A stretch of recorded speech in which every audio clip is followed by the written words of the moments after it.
Welcome to this simple English learning story. Today, you will learn English through motivation. You will follow a boy with nothing. His journey will help your journey too.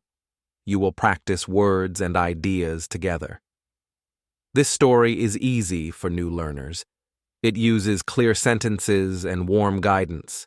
You can relax and enjoy each part. Let this story support your language growth. Let it also inspire your personal growth. The story begins with a boy feeling lost. He wakes each day with a heavy heart. He feels poor in money and in spirit. He thinks life is too hard for him. He fears nothing good will ever change. He sees other kids living happier lives. He wonders why he always feels behind. This pain sits deep inside his mind. He believes he is weak and alone. He carries this belief everywhere he goes. He thinks money is the reason for everything. He believes rich people have perfect lives. He believes poor people must suffer always. These thoughts control his heart and actions. They make him afraid to try new things. He feels trapped by these ideas daily. He wants change, but fears disappointment again. He does not know where to begin. But one day, his thinking begins to shift. He hears a quiet idea in his mind. The idea says, maybe he can grow. Maybe his life can change with learning. Maybe small steps can open new doors. This thought feels strange but also warm. It gives him a soft spark of hope. He holds this spark close to his heart. He starts to see that mindset shapes life. He sees money alone cannot fix problems. He sees fear can block every chance. He discovers courage can open hidden paths. He learns thoughts can be friends or enemies. This new understanding grows slowly inside him. It begins to change how he sees himself. He starts to imagine a different future. Still, the boy feels unsure and confused. Change feels big, and he feels small. He wonders if he has enough strength. He wonders if hope will quickly fade. He wonders if he can trust this feeling. But he keeps thinking about a new start. He keeps dreaming of a different life. This dream quietly pushes him forward again. He begins watching people around him closely. He sees some people grow by learning daily. He sees others stay stuck because they fear. He learns that choices shape every moment. He learns small actions can create big results. These simple lessons open his eyes slowly. He feels life might offer more than pain. He feels ready to take his first step. He begins to understand that he can change. Life does not improve when we wait. Life improves when we think and act. This new idea makes him feel stronger. He starts trusting his ability to learn. He starts believing his mind can grow. This belief gives him calm inner strength. He feels ready for a new lesson now. He knows the first step is understanding himself. He learns to listen to his thoughts carefully. Some thoughts make him weak with fear. Some thoughts make him brave and curious. He learns he can choose which voice leads. This choice becomes the start of real change. He feels power growing quietly inside him. He feels ready to face his inner world. This prepares him for the true first lesson. This story will follow him as he grows. It will show his fears and his courage. It will show how learning changes his path. You will grow your English skills with him. Each simple sentence will guide your progress forward. Each part will teach you clear new ideas. His journey will help you trust your own. It will open hope inside your heart too. Now let us begin his first true lesson. Chapter 1. The Two Voices in His Mind. The boy wakes up each day hearing two voices inside his mind. One voice feels heavy and dark, telling him he is too small to succeed. This voice says he should not try anything new because failure will hurt him. It tells him to stay safe and quiet so nothing can go wrong. This voice sounds like a soft whisper, but it controls his heart strongly. It reminds him of every mistake he made in the past. It tells him that his dreams are too big for someone like him. It tells him that life is easier when he hides from challenges. The voice tells him to follow the simple path. It says he should only do what everyone else does. It warns him that brave people lose everything when they take risks. It tells him that mistakes are dangerous and must be avoided at all costs. But there is another voice, and this voice feels different. It is lighter, warmer, and full of energy. It tells him that he can grow step by step. It tells him that learning can make him stronger than fear. This second voice feels like sunlight quietly entering a dark room. It reminds him that every strong person starts weak. It tells him that mistakes can help him understand life better. It tells him that courage grows only when it is used. The boy feels confused because both voices feel real. He listens to the first voice when he feels tired or scared. He listens to the second voice when he feels hope or curiosity. His whole life becomes a battle between these two inner worlds. Sometimes the fearful voice wins quickly. It tells him he is too young to do anything important. It tells him he does not deserve success because he has nothing. It makes him believe he should follow whatever path life gives him without question. Other times, the brave voice becomes stronger. It tells him to ask questions and explore new ideas. It tells him that people grow by trying, not by waiting. It fills his heart with a small but powerful feeling of possibility. The boy often sits alone thinking about these two voices.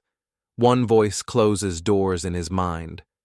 The other voice opens new doors, one by one.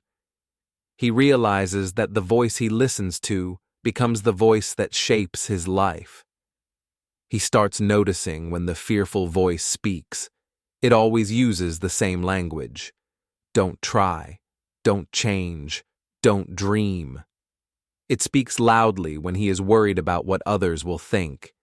It controls him by making him imagine the worst possible outcome. The brave voice uses different words. It says, "You can learn. You can grow. You can begin." It does not promise fast success, but it promises progress. It tells him that even a small step forward can change a whole life over time. The boy tries to understand which voice is telling the truth. The fearful voice keeps him comfortable, but never happy. The brave voice makes him uncomfortable, but gives him hope. He wonders which one will guide him toward a better future. One day he asks himself an important question. He asks, "What if the voice that scares me is the voice that keeps me poor?" This question surprises him because he has never thought this way before. It makes him look at his inner world differently. It pushes him to think deeply about his choices. He begins to see that the fearful voice protects his ego but blocks his growth.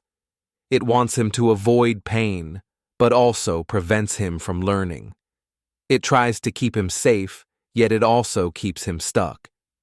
It teaches him nothing except how to remain small. The brave voice does something different. It asks him to take responsibility for his own life. It tells him that no one becomes strong by hiding. It teaches him that bravery is not born inside people. It is created by actions. It reminds him that learning is the bridge between fear and success. Slowly, the boy starts paying attention to how he feels when each voice speaks. When the fearful voice speaks, he feels smaller, weaker, and more broken. When the brave voice speaks, he feels slightly stronger, more open, and ready to try. These small emotional differences guide him toward a new understanding. He realizes that each voice comes from a different belief system. The fearful voice believes life is dangerous and limited.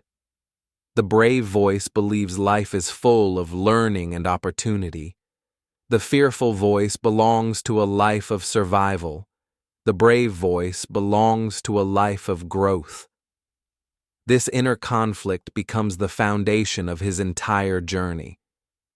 Before he meets important mentors, he must understand himself.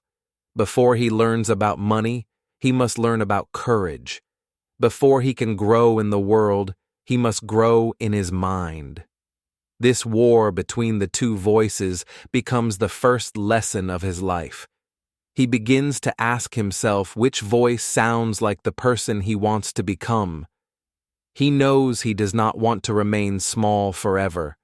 He knows he wants to learn new things and create a better future. He knows that courage, not fear, will take him where he dreams to go. As these thoughts grow stronger, the boy starts feeling ready for something new. He knows he cannot continue listening to only one side of himself. He feels that his next step will show him the truth about life. He feels that someone will soon enter his world and help him understand these voices clearly. This inner battle becomes the doorway to the next chapter of his life. The two voices inside him will soon be represented by two very different father figures. One will reflect the fearful path, the other will reflect the path of growth, and this contrast will change everything for him. The boy breathes deeply and looks forward. He knows his journey is just beginning. He knows the next lesson will help him understand the world more clearly. And so he steps toward the moment that will introduce him to both Poor Dad and Rich Dad, the two minds that will shape his future. Chapter 2. Poor Dad, Rich Dad. The boy grows up with two very different father figures in his life. One is the man he calls Poor Dad, the father who raised him with love but also with worry and fear. The other is Rich Dad, a man from his neighborhood who thinks differently and lives with calm confidence. These two men become the voices that shape the boy's understanding of the world. Poor Dad believes that life is dangerous and full of risks. He tells the boy that the safest path is to study hard, find a stable job, and never step outside the lines. He says that life only rewards people who follow rules carefully. He teaches the boy that mistakes are signs of weakness. He believes success belongs only to people with perfect grades and long careers.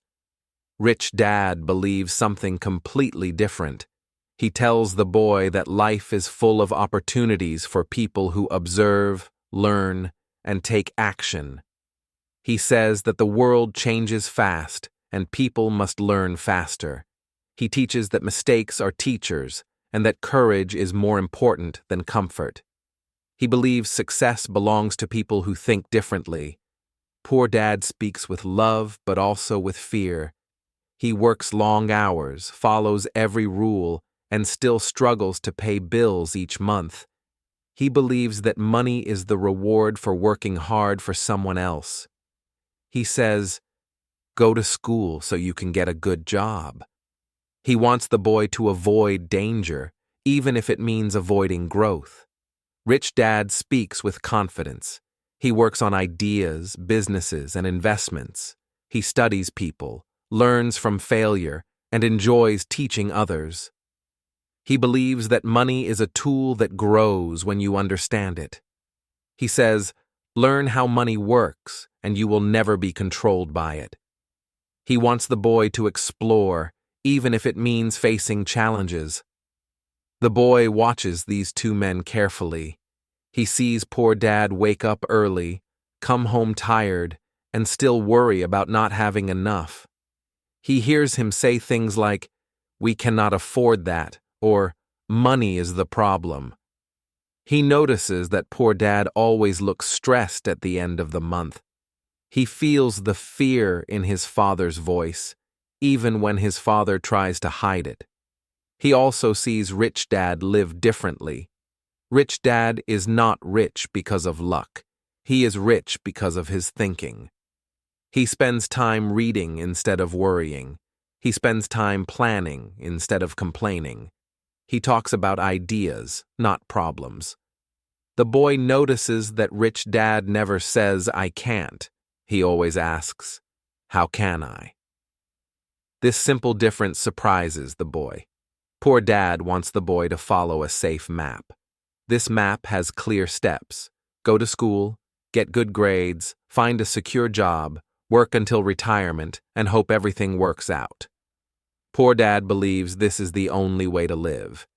He teaches the boy to fear failure more than anything else. Rich Dad throws the map away.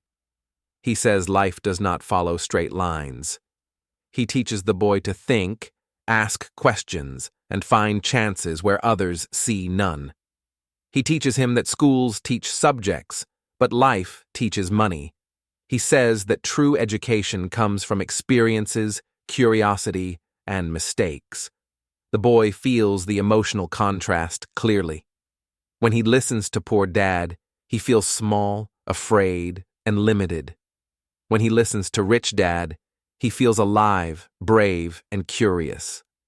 Poor Dad teaches him to avoid trouble. Rich Dad teaches him to solve it. Poor Dad teaches him to work for money. Rich Dad teaches him to make money work for him. One day, the boy watches poor Dad open the family bills at the kitchen table. The room is quiet but heavy. Poor Dad sighs deeply, taps his pen, and shakes his head. The boy sees the stress in his father's eyes. He hears him whisper, "Life is unfair." That moment makes the boy feel helpless and scared. Later that same week, the boy visits Rich Dad's small office. Rich Dad sits with a notebook, thinking calmly about a new idea. He smiles at the boy and says, "Every problem has a way out. You just need to train your mind to see it." That moment fills the boy with hope. It makes him believe that life can be learned like a skill. Poor Dad teaches the boy to chase safety. Rich Dad teaches him to chase understanding. Poor Dad believes a job is the answer. Rich Dad believes knowledge is the answer. Poor Dad says money is the reason for stress. Rich Dad says lack of knowledge is the reason for stress. These differences confuse the boy at first. He wonders which father is right. He feels loyal to poor Dad, but inspired by Rich Dad. He wants safety, but he also wants freedom. He does not know how to choose between comfort and growth. This emotional conflict grows inside him every day. The boy begins asking simple questions. Why does poor Dad work so hard but stay poor? Why does Rich Dad work differently and grow richer? Why do two adults see money in opposite ways? Why is one afraid of risk while the other studies it? Rich Dad notices the boy's confusion. He tells him something powerful. He says, "Your life will follow the father you choose to listen to, not the one you love the most." These words make the boy think deeply. They teach him that he has the power to choose his direction. They teach him that the mind he follows will shape his future. Poor Dad continues teaching the traditional path. He tells the boy to stay in school, follow instructions, and never question authority. He says that a job is a promise of safety. He tells the boy to be grateful for whatever salary he gets. Rich Dad teaches him a different path. He tells the boy that the world rewards thinking, not just working. He says that money follows people who solve problems, not people who hide from them. He tells the boy to develop skills that school never teaches, like understanding risk, observing opportunities, and using money wisely. The boy begins to see that the two fathers represent two minds fighting inside him. Poor Dad represents fear. Rich Dad represents courage. Poor Dad represents the past. Rich Dad represents the future. Poor Dad keeps him in place. Rich Dad pushes him forward. He starts to realize that the first step to freedom is not money. It is questioning old beliefs. It is learning to think differently from the crowd. It is understanding that wealth begins in the mind long before it appears in life. This powerful contrast changes the boy's heart. He feels ready to understand money more deeply. He feels ready to challenge what he has always believed. He feels ready to learn what Rich Dad means by making money work for you. This emotional shift leads him to the next lesson. He wants to know what money truly is. He wants to discover why some people stay stuck while others rise. And so, with a curious mind and an open heart, the boy steps forward into his first real lesson about money. Chapter 3. The boy's first lesson about money. Welcome, my friend. In this part of the story, you will learn simple English and also learn a powerful life lesson about money. Listen closely and let the story guide you. The boy stood outside his small home and looked at the sky. He always thought money was just something adults used. He believed money was paper, coins, and numbers on a screen. But now, after hearing Rich Dad speak, he began to feel a small change in his thinking. It was weak at first, like a tiny spark, but it was there. One day, Rich Dad asked the boy a simple question. Do you think money is the real power? The boy made a small smile. He wanted to say yes. He wanted to say that money could fix everything, but something inside him felt unsure, so he stayed quiet. Rich Dad nodded slowly. Good. When you are not sure, you can learn. The boy felt confused. Poor Dad always said, study hard, get a safe job, earn money, and you will be fine. But Rich Dad was different. Rich Dad said, money is not the goal. Money is a tool. You must learn how to use it. The boy began to see the difference between the two ideas, and the difference made his mind feel strange, almost like he was waking up from a long sleep. Rich Dad took him on a walk through the neighborhood. They passed shops, small houses, and people selling fruit on the street. Look carefully, Rich Dad said. Everyone here is working, but some people understand money and some do not. The boy watched the people closely. Some people smiled, some looked tired, some moved fast, as if time was chasing them. The boy wondered which person he would become. Rich Dad stopped near a small shop. The owner was sweeping the floor. Do you see that man? Rich Dad asked. The boy nodded. He works hard, very hard, but he does not understand money. He only understands work. When he is tired, he works more. When he wants something, he works more. He thinks working more is the answer. The boy felt a small sting in his heart. That sounded like poor Dad. He remembered poor Dad coming home late, falling asleep at the table, and repeating the same routine every day. Safe, predictable, but also painful. Rich Dad walked a little farther and pointed to another man. This one was sitting under a tree with a notebook. This man thinks. He learns. He asks questions. He studies how money moves. He does not work more. He thinks more. He works smart. The boy took a deep breath. The difference felt so clear. One man worked for money. The other made money work for him. That night, the boy lay in bed and closed his eyes. He imagined money like a small helper with legs and arms. When poor Dad worked, the helper sat and slept. When Rich Dad thought, the helper woke up and ran. The boy smiled. For the first time, the idea of money felt fun, like a game he wanted to learn. The next day, Rich Dad gave the boy his first challenge. I want you to work for me. Rich Dad said, "but I will pay you very little." The boy was shocked. "Why?" he asked. Rich Dad answered softly, "Because the lesson is not in the money. The lesson is in what you see and how you think while you work." The boy agreed. For weeks he worked in Rich Dad's small store. He cleaned shelves, he stacked boxes, he helped customers. The pay was tiny, almost nothing. At first, the boy felt angry. He wanted to quit. He heard the fearful voice in his mind saying, "This is not fair. You deserve more.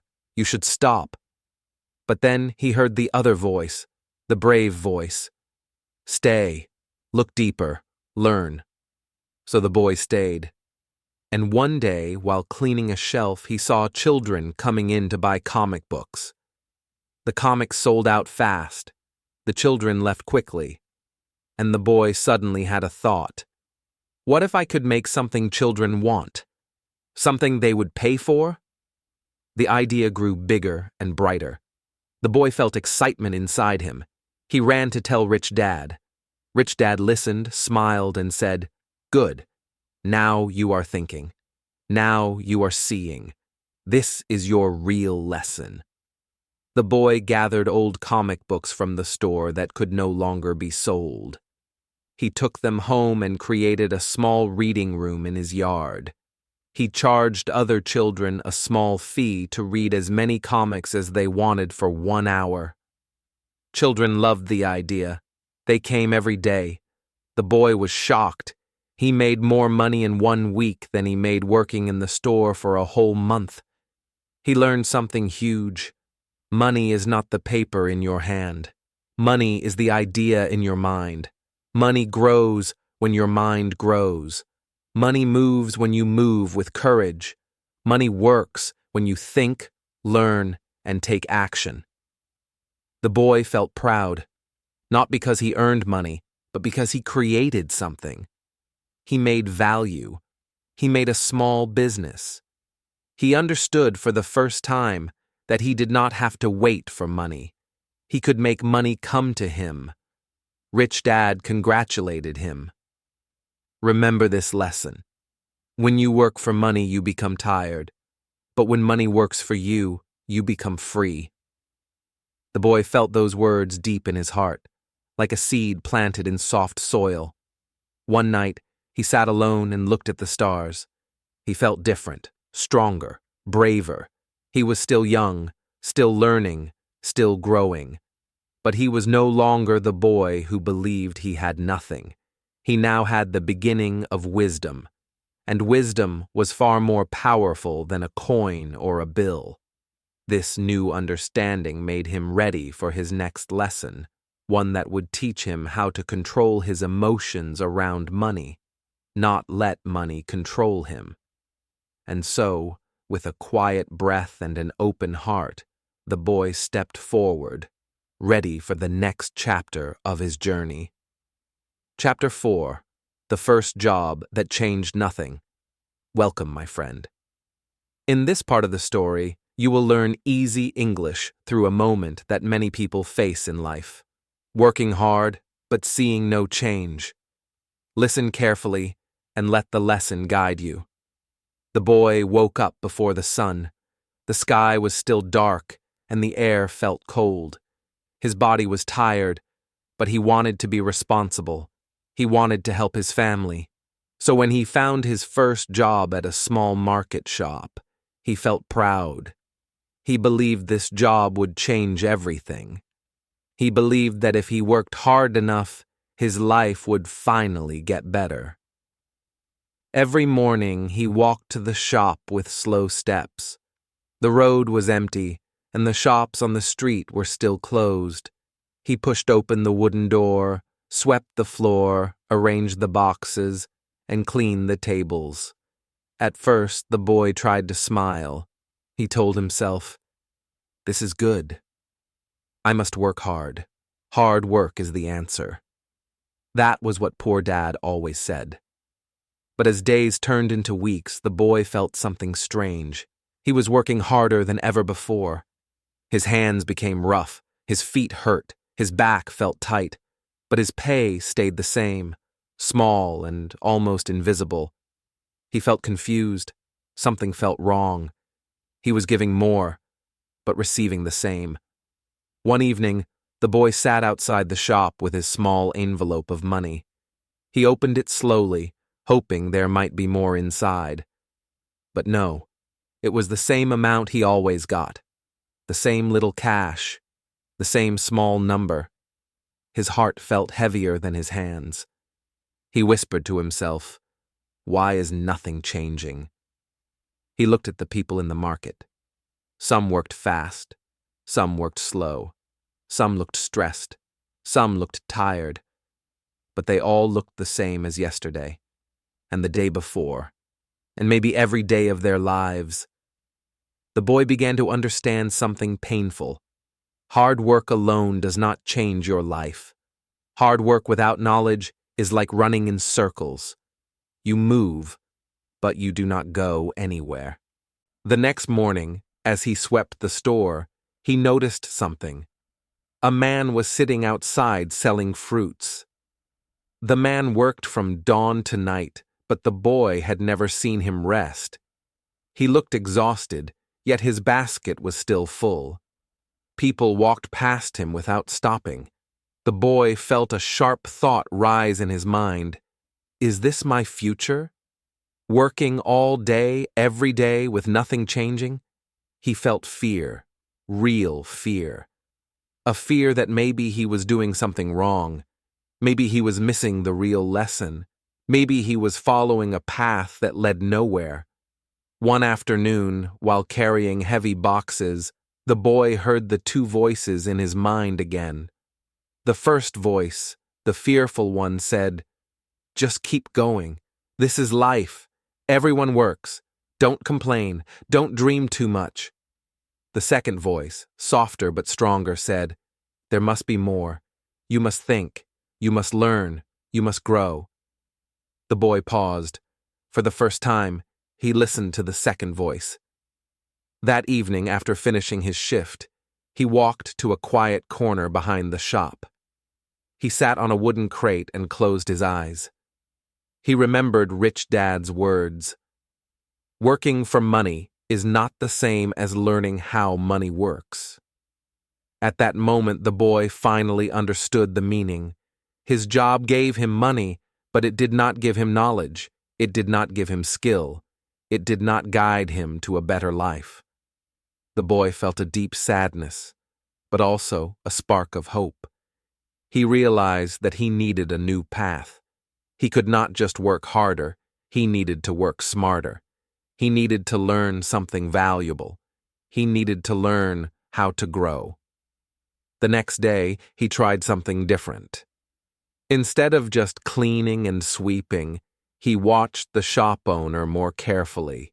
He observed how the owner talked to customers, how he priced items, how he ordered supplies. He listened to how the owner solved problems. He paid attention to every detail. Slowly, the boy began to see patterns. He noticed that the shop made the most money when many people came at once.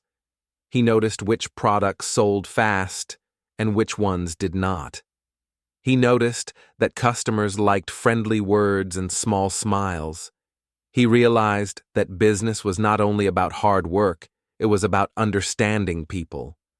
But even though the boy was learning, his job still did not change.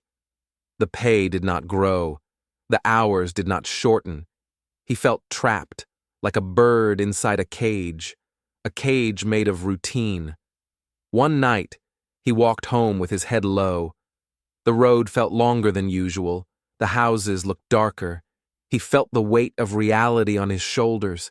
He whispered, "If I continue like this, nothing will change. I will become tired. I will become angry. I will lose my dreams." And then he remembered Rich Dad again. Rich Dad once said, "A job is a short-term solution, but learning is a long-term freedom." The boy stopped walking. He closed his eyes and took a long, slow breath. He knew the truth. His first job taught him nothing about a better life. It only showed him what he did not want. And sometimes, knowing what you do not want is the first step to finding what you truly need. With a small spark of courage in his heart, the boy made a decision. He would not stay stuck. He would not accept a life that does not grow. He would search for a better way. He would look for knowledge, not just money. He would learn how to create value. He would learn how to make money work for him. As he took his final steps home, the moon shone brightly above him. The light felt like a sign that a new path was waiting for him, a path guided by learning, courage, and a deeper understanding of life. This quiet decision would lead him to the next lesson, where he would discover something powerful. Money is not the master. Your mind is. Chapter 5. Meeting the Mentor. The boy's life began to feel heavy after his first job taught him nothing. Day after day, he wondered why his effort brought no real change. He felt confused, tired, and unsure of what to do next. But life often sends a teacher when a student is ready, even if the student does not know it yet. One morning, while walking through the market, the boy noticed a small shop he had never paid attention to before. It was an old place, filled with books, tools, newspapers, and strange little items people often ignored. The owner, an older man with calm eyes, stood behind the counter, reading quietly. There was something different about him, something peaceful and wise. The boy felt drawn to the shop without understanding why. He stepped inside and looked around, touching the books and magazines. The owner looked up and smiled gently, as if he had been expecting him. "Looking for something?"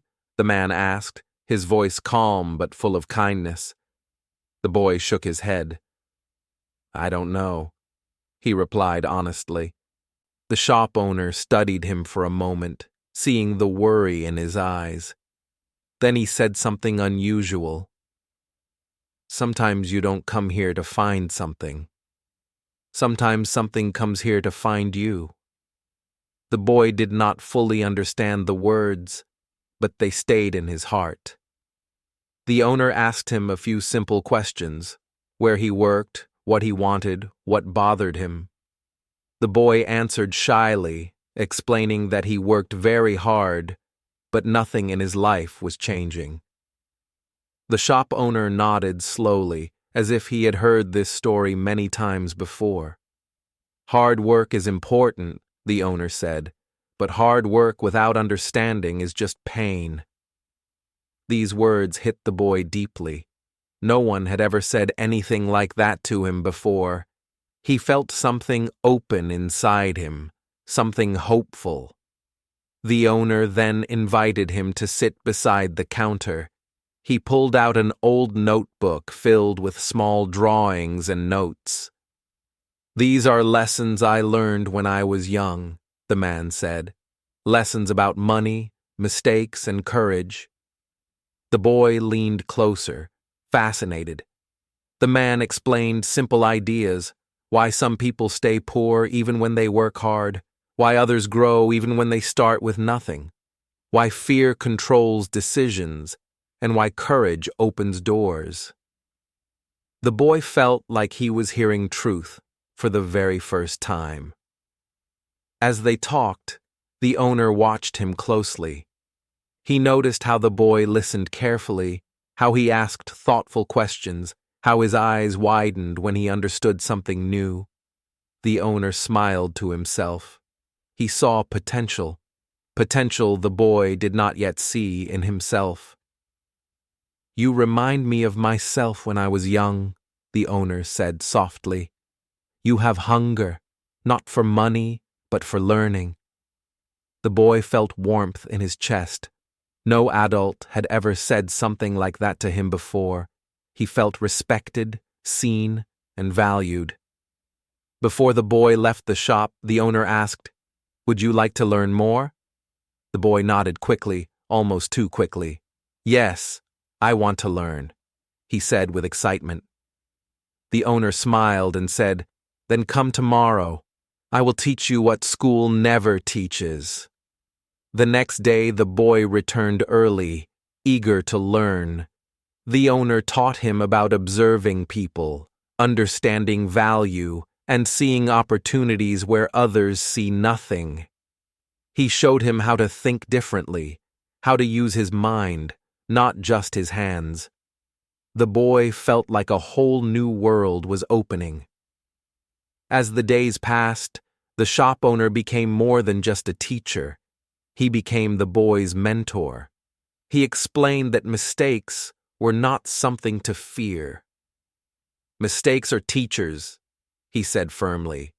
They show you what you don't understand yet. The boy felt relieved every time he heard that. For years, he had feared mistakes because poor Dad taught him that mistakes meant failure. But this mentor taught him something completely opposite. Mistakes meant learning, growing, and becoming stronger.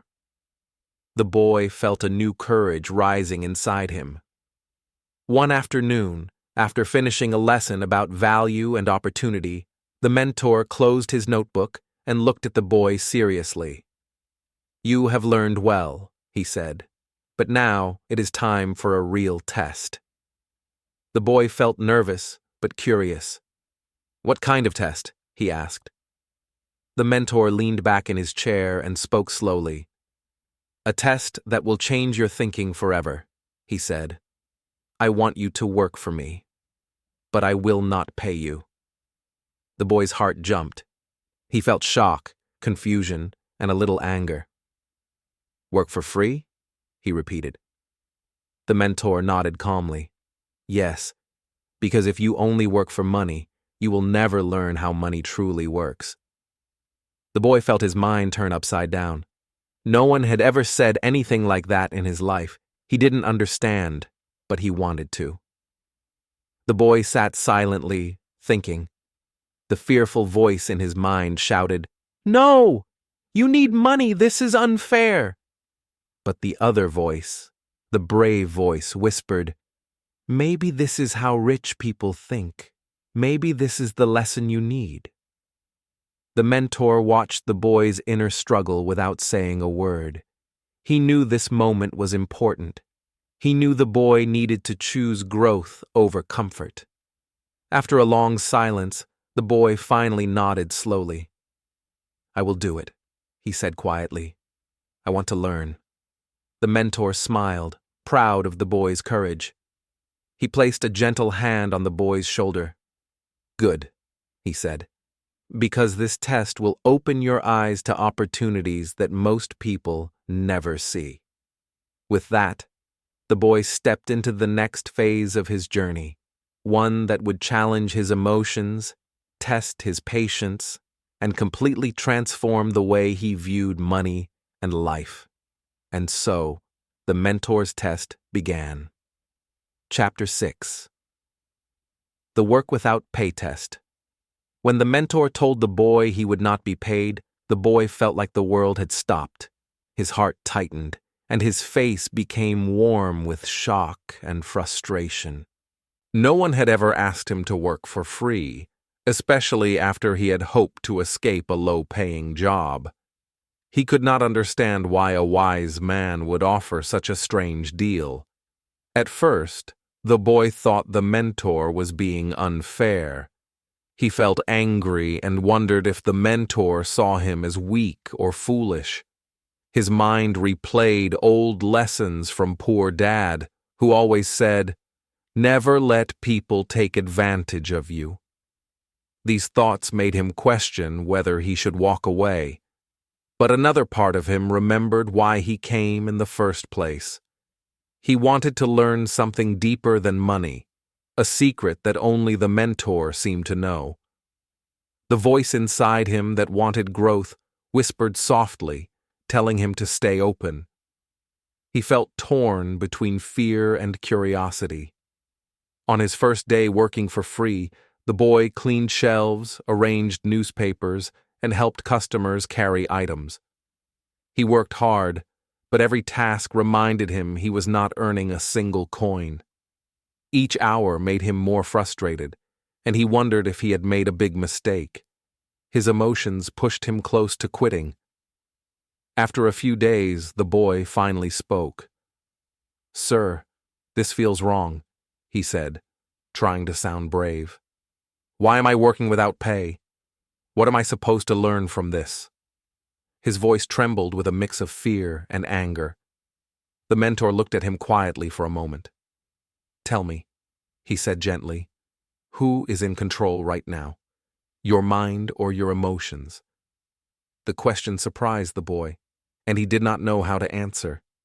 The mentor continued, "Rich thinking begins when emotions stop making your decisions." These words stayed in the boy's mind. He realized that his anger, fear, and pride were controlling him more than he wanted to admit. He saw that he had always reacted with emotion, not understanding. Slowly, he began to calm down and breathe more deeply. The mentor explained that most people limit their future because they chase pay instead of learning. "People want money now," he said, "but they never learn how money works." The boy listened carefully, feeling something shift inside him. He understood that this test was about more than work. Day after day, the boy continued working in silence, trying to control his emotions. At first, he still felt frustration, but he learned to watch his thoughts instead of obeying them. He noticed how customers behaved, what items they bought, and which things were ignored. He paid attention in a new way. By letting go of the desire for pay, the boy suddenly saw the world differently. He started observing instead of complaining. He began asking simple questions in his mind. Why do people buy certain things? What do they throw away? What is valuable to them? These questions made him more curious. The mentor watched the boy quietly, pleased with his progress. He saw how the boy's eyes followed every movement in the shop. He noticed how the boy was beginning to see patterns instead of problems. The boy was finally learning the lesson that money alone could never teach. One afternoon, while cleaning a dusty corner, the boy found a pile of old books and magazines. They were worn and slightly torn, so customers never bought them. People often threw them out without a second thought. The boy held one in his hands and wondered why such useful things were ignored. He began to notice something strange. Many children came to the shop after school, looking for cheap things to read. They often left with nothing because the new books were too expensive. The boy realized there was a gap. Children wanted stories, but they had no money to buy them. His mind started connecting ideas. The more he thought about it, the clearer the picture became. These old books people threw away were still full of stories and knowledge. They were not useless at all. They were only ignored. A new thought formed in his mind. What if these books could be used again? The boy felt excitement rise inside him, and he could not ignore it. He looked at the pile of old books and then at the children walking outside. A quiet spark lit up in his heart. For the first time, he felt he had discovered something important on his own. That evening, he stayed in the shop later than usual, arranging the old books. He cleaned them gently, removing dust and fixing small tears with glue. Each book felt like a hidden treasure that no one else could see. He felt proud of the care he put into them. When he finished, he looked at the stack and suddenly understood the real meaning of the test. If he had focused only on money, he would never have noticed these books. If he had let anger control him, he would have quit before seeing the opportunity. Working without pay had pushed him to see value where others saw nothing. The boy took a deep breath and smiled. This test had opened his eyes in a way he never expected. He finally realized that learning came before earning. He felt ready for the next stage of his journey. The mentor watched him from a distance, pleased with the change in the boy's expression. He knew the boy had unlocked something important, something more powerful than money. The boy was beginning to think like a rich person, and with this new vision, a hidden opportunity was now waiting for him. Chapter 7. The opportunity everyone missed. The pile of old books and magazines stayed in the corner of the shop like forgotten shadows. Everyone walked past them without a second glance, seeing only dusty, unwanted clutter. But the boy's eyes kept returning to them, drawn by a quiet curiosity he could not ignore. He felt that something valuable was hiding in plain sight. One afternoon, he picked up one of the old magazines and flipped through its pages. The stories were still clear, the pictures still bright, and the information still useful. It amazed him how something so complete could be treated as worthless. A strange thought warmed his mind. If these books still have life, then why does no one care about them? The next day, a group of schoolchildren wandered into the shop looking for cheap reading material. They browsed the shelves, sighed at the prices, and left with empty hands and disappointed faces. The boy watched them go, remembering how much he used to love books when he was younger. He wondered why no one connected the children's need with the forgotten books in the corner. He waited a moment, then reached for the stack of old books again. He pulled out a few titles that looked interesting and arranged them neatly on a small table near the door.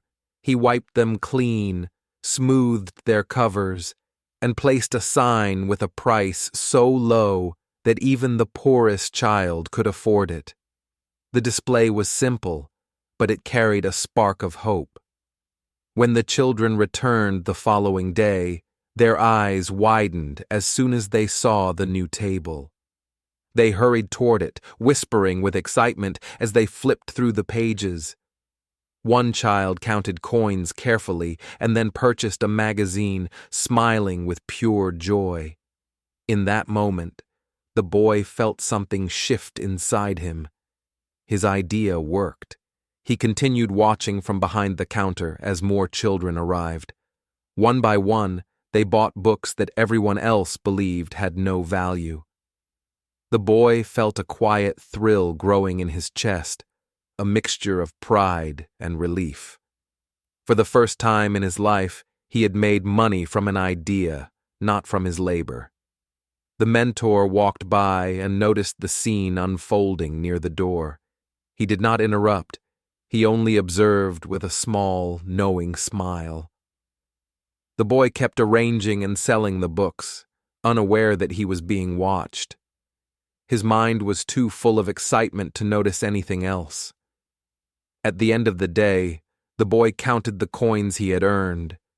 The amount was small, but it felt big to him, bigger than any paycheck he had ever received. It was not just money, it was proof that he could create value. The boy realized that this feeling was worth more than the coins themselves. The next morning, he returned to the pile of forgotten books with a new sense of purpose. He sorted them by subject, age level, and condition. He repaired what he could, organizing them with the same care a gardener gives to seeds. Each book became an opportunity waiting to bloom. As days passed, word spread among the children. More students arrived after school, some bringing friends, others saving coins just to buy a magazine. The boy watched them with pride, seeing how something once discarded now brought happiness. He learned that value is not determined by the object, but by the eye that sees it. With each sale, the boy became more confident. He began experimenting with pricing, displays, and arrangements. He learned which books sold quickly and which ones needed special attention. Slowly, he was developing instincts that could not be taught in school. The mentor finally approached him one evening. "I see you've discovered something valuable," the mentor said, his voice warm with approval. The boy nodded shyly, unsure whether he should feel proud or embarrassed. "Tell me," the mentor continued, "what made you look where others didn't?" The boy paused before answering. "I guess I was tired of being angry," he said. "When I stopped focusing on not getting paid, I started noticing things I never cared about before." The mentor nodded slowly, pleased with the boy's honesty. "That is how opportunities appear," the mentor replied. "Most people are too busy complaining to see what is right in front of them." The boy felt the words settle deep in his mind. They felt true in a way that went beyond money. As the weeks went on, the boy's small business grew naturally. He reinvested his earnings by buying tape, markers, and cloth to clean the books. He refined his displays every day, turning the corner of the shop into a lively space. Customers often commented on how nice the area looked, though none realized the boy was behind it. He felt proud not only because he made money, but because he created something from nothing. It was a new kind of work that came from imagination rather than obligation. He finally understood the mentor's lesson about learning before earning. The work without pay test had opened a door he didn't even know existed. On a quiet afternoon, as he counted his coins again, the boy realized something important. This was the first time he felt in control of his future. He no longer depended on a job, a wage, or a person telling him what he was worth. He had discovered the power of seeing value where others saw waste. The mentor approached him again, placing a gentle hand on his shoulder.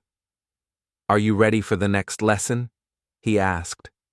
The boy looked up, feeling excitement and curiosity mix inside him.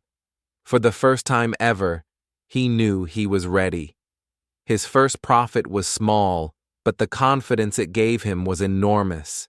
He felt a new fire burning in his chest, a desire to keep growing and discovering. The opportunity everyone else missed had become the opportunity that changed everything for him. And with this new confidence, his real journey was just beginning. Chapter 8. Learning the Real Power of Money. The boy held the small coins he earned from selling old magazines. They were not much, but they felt different from the money he earned at his job. This money felt alive. It felt like something he created, not something someone gave him. He looked at the coins carefully, as if they were trying to speak to him. The mentor watched him quietly from a distance. He did not interrupt. He wanted the boy to understand something important, something that most adults never learn in their whole lives. One afternoon, the boy walked up to the mentor and said, "Sir, I finally understand. Money comes when I work with my mind, not just my hands." The mentor smiled. "Good, that is the beginning. Now you must learn how to make money grow." The boy felt confused. "Grow? How can money grow? It's just small coins." The mentor held up one coin. "This coin is like a seed. A seed alone is small and weak, but when you plant it, water it, and take care of it, it becomes a tree. That tree gives fruit again and again." The boy listened carefully. "But," the mentor continued, "most people eat the seed. They use every coin they get. They never plant it. That is why they stay poor. The boy looked at the coin in his hand again. It suddenly felt heavier. He understood the meaning a little more. That evening, he walked home slowly. His mind was full of thoughts. He remembered how poor Dad always said, "Save your money. Keep it safe." But he had never explained what to do after saving. He had never taught him how money could grow. To poor Dad, money was something to fear. To rich Dad, the mentor, money was something to study, something to understand. The next day, the boy returned to the shop and asked his mentor, "How do I make money grow? How do I plant seeds?" The mentor laughed softly. "Good question. There are 3 steps. Most people only know the first step." The boy leaned forward. "Step 1, the mentor said, is earning money. You already know how to do that. You found value in what others throw away. That's the first step. Step 2, he continued, is saving some money. Not all, not too much, but some." "Why not all?" the boy asked. "Because saving alone does not make you rich. Saving keeps money asleep. Investing wakes it up." The boy blinked. "Investing?" "Yes," the mentor nodded. "Investing means using money to create more money. It means planting the seed." The boy tried to understand. "But how do I invest? Where do I put my coins?" The mentor pointed to the stack of magazines. "Right now, your investment is small. You buy old magazines for almost nothing and sell them for more. That is investing too. You turn a small coin into a bigger coin." The boy's eyes widened. He had never thought of it that way. The mentor continued, "People think investing is only for rich people, but that is because they do not understand the idea. Investing begins with the mind, not the amount." The boy felt something change inside him. For the first time, he felt control. Money was not a mystery anymore. Money was a skill. Later that week, the boy watched other workers around the shop. They worked for hours, then ran home with their small pay. They did not look for opportunities. They did not ask questions. They did not try to learn more. They believed life was fixed. They believed money controlled them. The boy whispered to himself, "Money grows when I grow.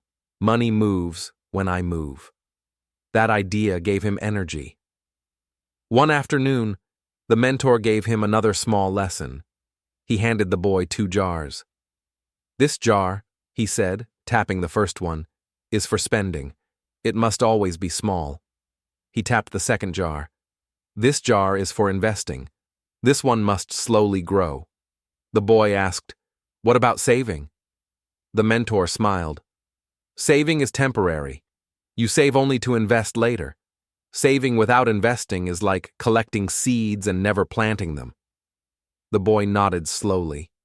The lesson felt strong. Simple words, but heavy meaning. The next morning, the boy began dividing his coins into the 2 jars. At first, the investing jar was almost empty. That made him feel a little sad. But the mentor said, "Be patient. Every big tree starts small. What matters is direction, not size." So the boy kept going. Day after day, the coins slowly increased. Not quickly, not magically, but steadily. The feeling was new. He was no longer working only for money. He was building something. He was creating something that belonged to him. Weeks passed, and the boy learned something even deeper. He learned that money follows knowledge. He learned that fear stops money from growing. He learned that curiosity opens doors that fear keeps closed. He learned that people who are afraid of losing money never learn how to gain it. And he learned that mistakes are part of growth, not the end of it. One day, as he was closing the shop, the mentor placed a hand on his shoulder and said, "You are starting to think like a rich person, not because of your coins, but because of your mind. The boy felt proud. He felt stronger. He felt like his world was slowly changing. That night, he wrote in his notebook, "Money is power only when I understand it. Money grows when I grow. Knowledge is my first investment." He fell asleep with a smile. For the first time in his life, he was not afraid of the future. He felt ready for it. He felt prepared. He now understood the real power of money, not the coins, not the paper, but the thinking behind it. And this new mindset was going to take him to the next stage of his journey. Chapter 9: Assets versus Liabilities. The boy walked into the shop early one morning and found the mentor drawing two big boxes on a piece of paper. One box was on the left, the other on the right. The mentor did not say a word at first. He simply waited for the boy to come closer. When the boy approached, the mentor pointed to the first box and wrote one word inside it: assets. Then he pointed to the second box and wrote another word: liabilities. The boy stared at the paper. These were big words, adult words, words that he had never learned in school. He felt a little nervous, but the mentor smiled calmly. "Today," the mentor said, "you are going to learn one of the most important lessons about money. Most people never learn this, even when they grow old." The boy nodded slowly, ready to listen. The mentor drew an arrow into the assets box and said, "Assets put money into your pocket." He drew another arrow out of the liabilities box and said, "Liabilities take money out of your pocket." The boy blinked. Is it really that simple? The mentor nodded. Yes, but simple does not mean easy. People often confuse the two. They buy liabilities and think they are buying assets. The boy sat on a wooden stool and leaned forward. He wanted to understand every word. The mentor picked up a small wooden toy car from the shelf. "Let me show you," he said. "This toy car, what is it for you?" The boy thought about it. "If I buy it, it takes money out of my pocket." "So, it is a liability?" "Correct," the mentor said. "For you, right now, it is a liability." He placed the toy car down and walked toward a shelf of comic books. "What about these books?" The boy hesitated. "If I buy them to read, they take money out of my pocket. So maybe they are liabilities too." The mentor smiled. "Maybe. But what if you buy the books, read them carefully, and then sell them to another boy for a little more money?" The boy's eyes widened. "Then it becomes an asset?" "Correct again," the mentor said. "It becomes an asset because it puts money back into your pocket." The boy sat quietly, thinking deeply. Something inside him opened, a new understanding, like a window letting fresh air into a dark room. The mentor drew two arrows on the paper again. Assets give money, liabilities take money. Then he said slowly, "Rich people buy assets, poor people buy liabilities and think they are assets." The boy felt a small shock. He remembered how poor Dad bought new things whenever he felt sad or stressed. New shoes, new gadgets, new decorations. They made him happy for a moment, but after that, life was the same. The house was the same. The problems were the same. Then the boy remembered how rich Dad, the mentor, rarely bought new things. He used everything carefully. He looked for value. He invested small coins wisely. He always asked, "Will this bring money back to me?" The boy asked, "How do I know the difference? How can I tell which is which?" The mentor answered, "It depends how you use the item. A bike can be a liability if you buy it just to ride for fun, but it can be an asset if you use it to deliver newspapers and earn money." The boy nodded slowly. He understood. The mentor continued. A book can be a liability if it collects dust on a shelf, but it can be an asset if it teaches you a new skill. Knowledge itself is an asset. The boy touched the table and whispered, "So the same thing can be both, depending on how I use it?" "Yes," the mentor said. "Money is not the real difference. Thinking is." The boy felt a warm excitement growing inside him. This lesson was powerful, simple, clear, and life-changing. The mentor leaned back and said, "Now tell me, what assets do you already have?" The boy thought hard. At first, he felt embarrassed. "I don't think I have any." The mentor shook his head gently. "Think again." The boy took a deep breath. I know how to sell old magazines." "Good," the mentor said. "That is an asset. It brings money into your pocket." "And I know how to see value in things that others ignore," the boy added. "Another asset," the mentor said. The boy felt his confidence lift. Maybe he wasn't starting from zero after all. Maybe his mind was already rich. The mentor then pointed to the world outside the shop. "Now look around. What small asset can you build next? Something simple, something you can grow." The boy looked around the shop. He saw toys, books, empty boxes, dusty shelves, old newspapers, small tools. Everything seemed normal, but now he saw it differently.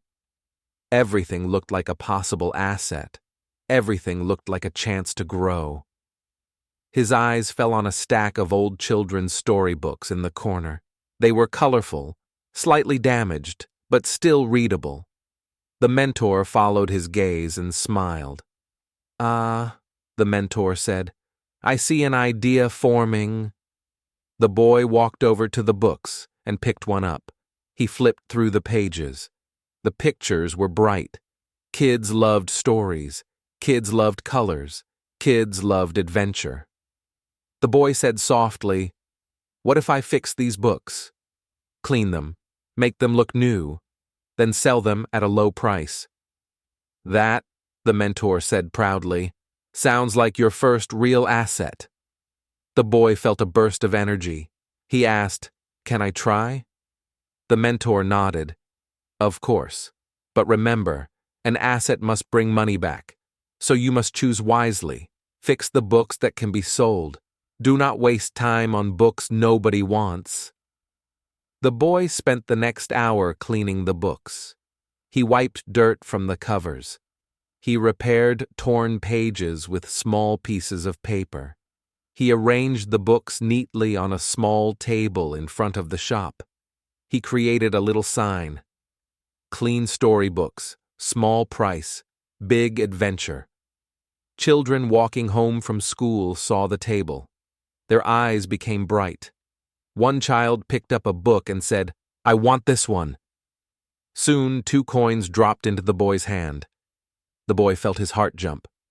The coins felt different again, stronger, more meaningful. This time, he had created the asset himself. His idea, his effort, his profit.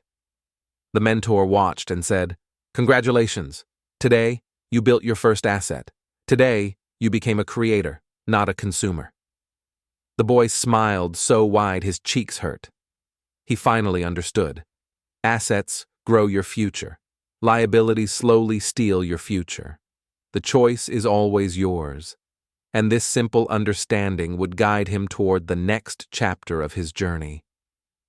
Chapter 10. Building his first asset. The boy's confidence grew after selling a few repaired storybooks, but he knew he could do more. One afternoon, he walked around the market and found a seller with a pile of damaged old books. Most people ignored them, but the boy saw another opportunity. He offered a small amount of money and bought a bundle of books for a very low price. That night, he sat on the floor at home with the books spread around him. Some pages were torn, some covers were faded, and some words were hard to read. but he cleaned each one carefully, just as the mentor had taught him. With every book he fixed, he felt like he was building something important. The next day, he showed the books to the mentor. The mentor studied the pile with interest and asked, "What will you do with them this time?" The boy smiled shyly and said he had a new idea. Instead of selling them just once, he wanted to use them again and again. The mentor leaned forward, curious. "Tell me more," he said. The boy explained his plan. Children loved stories, but not all of them had money to buy books. So he would rent the books to them for a very small fee, and when they returned them, he would rent them to another child. The mentor's eyes brightened. "That," he said, "is the beginning of an asset." He told the boy that renting something created continuous income. The boy felt proud because he had figured out the idea by himself. He set up a small wooden box outside the shop with a handwritten sign, "Storybook rental, only 1 coin." Children walking by stopped and stared at the colorful covers. Some asked questions, and the boy explained the simple rules. Soon, the first child rented the first book. As the little customer walked away smiling, the boy looked down at the coin in his hand. It felt magical. He had not sold the book, but he still earned money from it. He knew he could earn from the same book again and again. Day by day, more children came to rent books. The boy kept a small notebook to record who took which book and when it would be returned. He learned responsibility, organization, and customer care. These simple skills made him feel older and wiser. One evening, the boy returned home after a long day of school and work. He checked his rental box and found 2 new coins inside. He had earned money without being there. The idea shocked him at first and then filled him with joy. He ran to the mentor the next morning and exclaimed, "I made money while I was sleeping." The mentor laughed warmly and said, "That is the power of assets." He explained that this was the first step toward real financial freedom. The boy listened carefully and felt his world getting bigger. With his new earnings, he bought more old books from the market. He repaired them and added them to his rental box. Soon, he had enough books to serve many children at once. His small business was growing steadily. The boy noticed something interesting as his book rental became more popular. Children started telling their friends about it. Parents started asking him where he got the books. The community slowly recognized his efforts and admired his hard work. He also learned that success required discipline. Some children returned books late, and others forgot to take care of them. The boy had to set rules and explain them clearly. He discovered that running a business was not always easy, but it was always worth it. One day, a child returned a book with torn pages. The boy felt disappointed, but he did not give up. He repaired the book again and reminded the child to be more careful next time. This small challenge taught him patience and problem solving. As weeks passed, the boy's rental income continued to grow. He counted his coins every night and felt a deep sense of achievement. These coins were different from the ones he earned in his first job. These coins came from his mind, not just his hands. The mentor watched his progress proudly. "You have started something powerful," he told the boy one afternoon. "You have learned to create value from your ideas." The boy felt encouraged and ready for more challenges. He also noticed a change in himself. He no longer felt weak, lost, or hopeless. He felt capable, clever, and full of energy. His dreams began to expand far beyond the small shop. Sometimes he walked home imagining what his future business might look like. Maybe he would have a bigger book stand.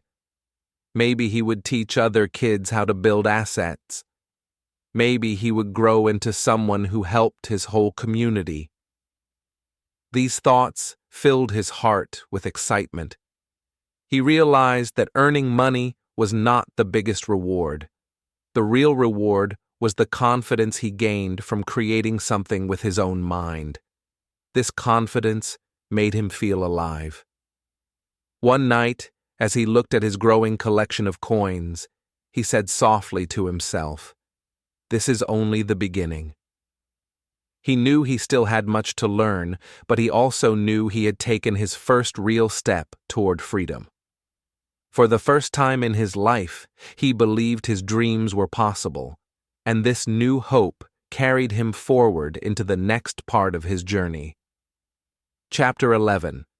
The Boy Faces His First Loss. The boy woke up one morning to the sound of heavy rain hitting the roof. The wind was loud and the sky was dark and angry. He ran outside to check his rental box, hoping everything was safe. But when he reached it, his heart dropped. The wooden box was broken and lying on its side. The storm had pushed it over, and the books inside were soaked with muddy water. Pages were torn, covers were ruined, and colors had washed away. It looked like all his hard work had been destroyed in one night. The boy picked up the books one by one with shaking hands. Some pages stuck together, and some books fell apart in his fingers. Tears filled his eyes as he tried to clean them, but it was too late. The damage was too big to fix. He sat on the ground, holding a ruined book against his chest. He felt a heavy pain inside, deeper than anything he had felt before. This was not just about books. It was about losing something he built with love and effort. The mentor came outside and saw the boy sitting in the rain. He walked over and gently placed a hand on the boy's shoulder. The boy looked up with red eyes and whispered, "I lost everything." The mentor sighed softly but did not speak yet. They carried the damaged books inside the shop. The boy laid them on the table and stared at them in silence. He remembered how proud he felt when he first rented them to other children. Now, all that pride seemed to disappear in one moment. His thoughts grew darker and heavier. He wondered if he had wasted his time. He wondered if he was too small or too weak to build anything important. He even wondered if he should stop trying altogether. The mentor finally spoke in a calm voice. "This is your first loss," he said, "and it hurts, I know." The boy nodded slowly, unable to hide his sadness. His chest felt tight, and his hope felt far away.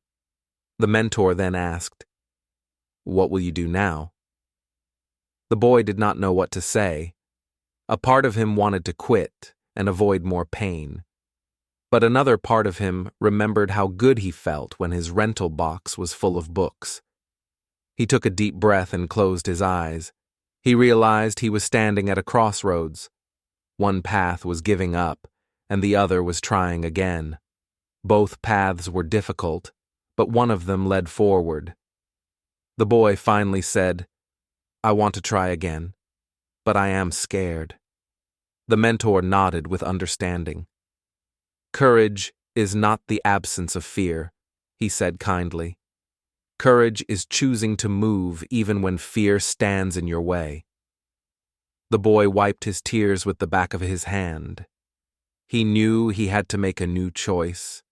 He knew he could not change what happened in the storm, but he could change what he did next. He gathered the books again and tried to repair them one more time. Some could not be saved, no matter how hard he worked, but others were still usable after careful drying and cleaning.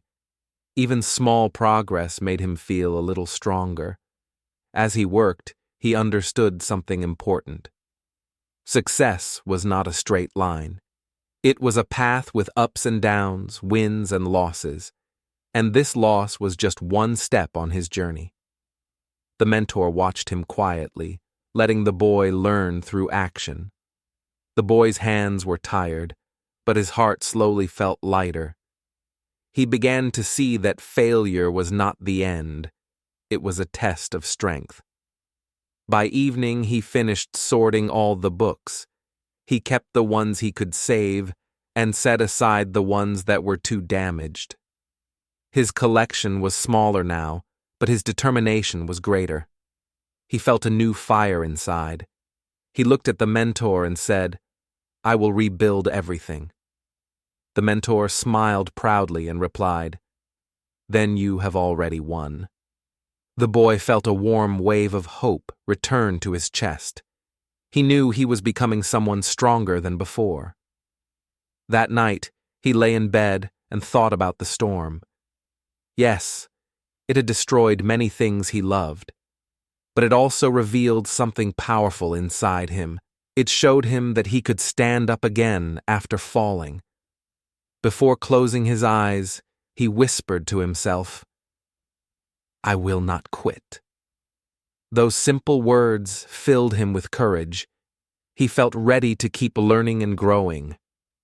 And he knew this moment would shape the rest of his journey. Chapter 12: The Mindset Shift. The next day, the boy returned to Rich Dad's workshop with a different feeling inside his chest. He wasn't angry anymore. He wasn't confused. Something new was growing inside him. It felt like a small flame, quiet but warm. Rich Dad was sitting at his desk, fixing an old radio. He didn't look up when the boy entered. "Back again?" Rich Dad asked with a smile. "Yes," the boy replied. "But this time, I came to understand, not to complain." Rich Dad put down his tools and turned to face him. "Good. Understanding is far more valuable than money." The boy blinked. "More valuable? But people always chase money." Rich Dad shook his head slowly. People chase money because they don't understand their mind. When the mind learns, money follows. When the mind sleeps, money disappears. The boy stood still, thinking about those words. He had never heard anything like this at school, or from adults around him. They always told him to study hard, get a job, and earn a salary. But no one had ever said that the mind was the true key. Rich Dad continued, "Tell me, what did you learn from working without pay?" The boy hesitated. "At first, I thought it was unfair. I felt angry. I thought you didn't value me. And now?" Rich Dad asked gently. "Now I see something else," the boy said slowly. "I see that I was reacting, not thinking. I was waiting for money to make me feel good. I wasn't using my mind at all." Rich Dad's eyes lit up. "Exactly. If you depend on money to guide your decisions, you become its slave. But if you use your mind to guide money, you become its master." The boy felt something shift inside him, like a door opening. Rich Dad took a deep breath and leaned back in his chair. "Let me tell you a secret," he said. "The mind is your most powerful asset, not your hands, not your school grades, not even your talent. Your mind." The boy listened closely. "When your mind grows," Rich Dad continued, "your world grows. When your mind is weak, your world becomes small."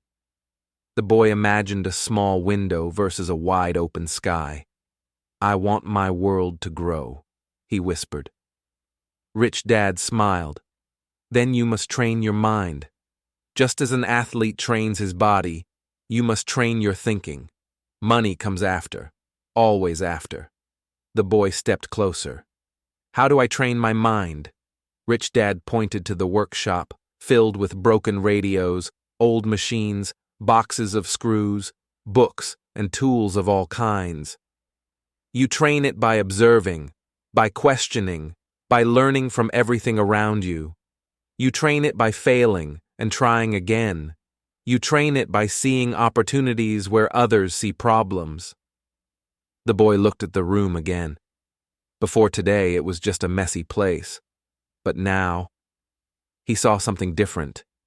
He saw possibilities. Rich Dad walked to a shelf and picked up a small wooden box. "This box," he said, "looks useless to most people. But someone who trains their mind will ask, what can this become?" The boy stared at the box. "What can it become?" he asked. Rich Dad laughed softly. "That's for your mind to decide. That's the whole point." The boy felt excitement rise inside him.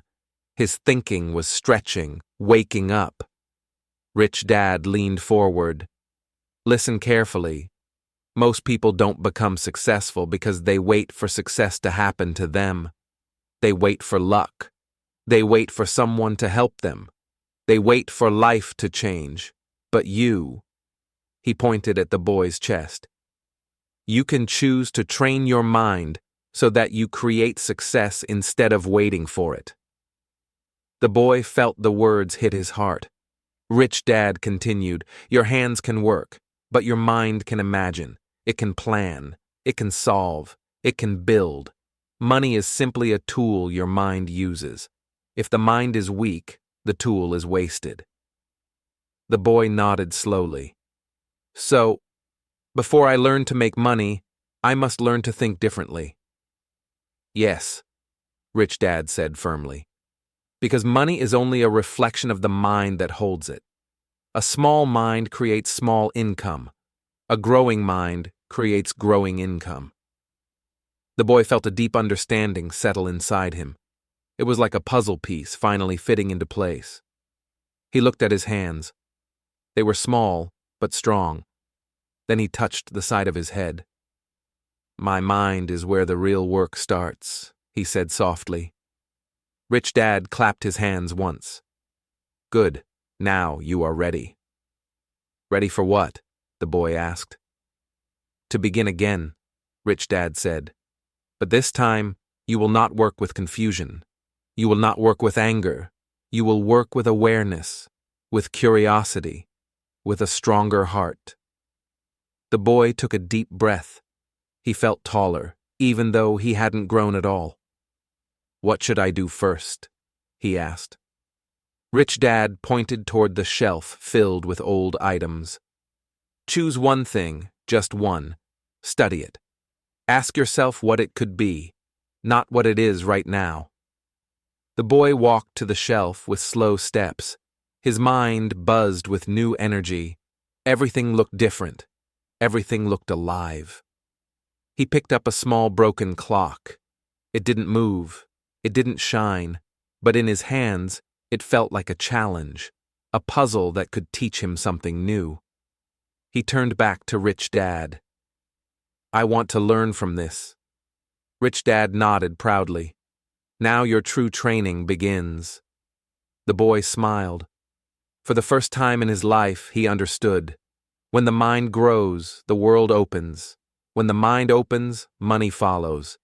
And when the heart strengthens, nothing can stop you. He felt ready to start again, this time not from anger, but from growth. Chapter 13. Learning to Save and Invest. After his mindset shifted, the boy felt ready to take the next step. He understood that thinking alone was not enough. Action was needed. And the first action was simple: saving.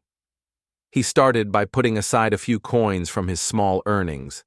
It was not much, but it was a beginning. Every day he added a little more. Slowly, he felt proud of his small pile of coins growing in his wooden box. Rich Dad noticed the boy's new habit. "Good," he said. "Saving is the first skill you need, but remember, saving alone is not enough. You must also invest." The boy looked confused. "Invest? What is that?" Rich Dad smiled. "Investing is using what you have to create more. For example, you can use your money to buy something small like tools or books, and then use them to earn even more money. The boy thought for a moment. So if I buy a better book or tool, I can make more money with it. Yes, Rich Dad said. You are thinking like a true student of money. The boy began to study the small lessons every day. He learned which books sold quickly, which toys could be rented, and which tools could help him make something useful. Every coin he saved now became a step toward growth. Slow growth felt strange at first. He wanted quick success. But Rich Dad reminded him, slow growth lasts. Fast growth can vanish like smoke. The boy remembered his first attempt at earning. He worked hard, but he lost everything in the storm. He didn't want to make the same mistake again. Now, every small saving, every tiny investment felt safer because he understood it better. He bought old storybooks cheaply and repaired them carefully. He rented them to other children. He also bought simple tools to fix small items for neighbors. Every small action taught him patience and discipline. Soon, he began to notice that money was no longer scary. It was a tool he could use carefully to create more opportunities. He understood that the coins in his box could grow if he used them wisely. The boy also began keeping a simple notebook. He wrote down how much he saved, what he invested in, and what he earned. Seeing the numbers grow gave him joy. Each small success built confidence. He felt that he was learning the secret of money step by step. Sometimes, he still felt fear. What if the investment failed? What if he lost everything again? But he remembered Rich Dad's words. Fear is a signal, not a stop sign.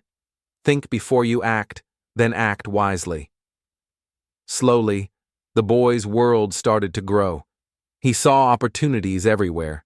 His neighbors were tossing old toys or books, but he saw ways to turn them into small profits. His savings and investments became the bridge from his small life to a bigger world. Rich Dad noticed the change. Look at you now, he said. You are no longer the boy who worked without thinking. You are the boy who plans, learns, and grows. The boy smiled. He felt proud, but not satisfied. There was more to learn. The world was bigger than his small neighborhood. He could see beyond the streets he walked every day. His mind was opening to new possibilities. He realized that saving and investing were not just about money. They were about thinking carefully, planning ahead, and learning from every action. Every coin he saved taught him discipline. Every investment taught him courage. Every small success taught him hope. The boy understood one important truth. Slow growth was not boring. It was steady, it was strong, and it could not be destroyed by a storm, or by fear, or by doubt. He was building a foundation that would last a lifetime. Every day he added coins to his box. Every week he used them wisely. Every month he saw small results. Each small step gave him energy to take the next step. He felt alive. He felt powerful. He felt that he could face any challenge now. By learning to save and invest, the boy was no longer just dreaming. He was acting. He was creating. He was growing. And with each small victory, he moved closer to the life he imagined. His world was expanding. His mind was training. His heart was learning patience. And for the first time, he could see the bigger world waiting for him, full of possibilities he had never noticed before. Chapter 14. Meeting People Who Are Afraid. As the boy walked through his neighborhood, he met some friends playing in the streets. They laughed, but their laughter was mixed with worry. They talked about what could go wrong in life. One friend said, "If we try something new, we might fail." Another said, It is safer to stay where we are. The boy listened carefully. He remembered how he used to feel the same way. Fear had once stopped him from doing simple things. Now, he noticed something different. While his friends stayed small, he felt a new courage growing inside. He realized that fear keeps people trapped.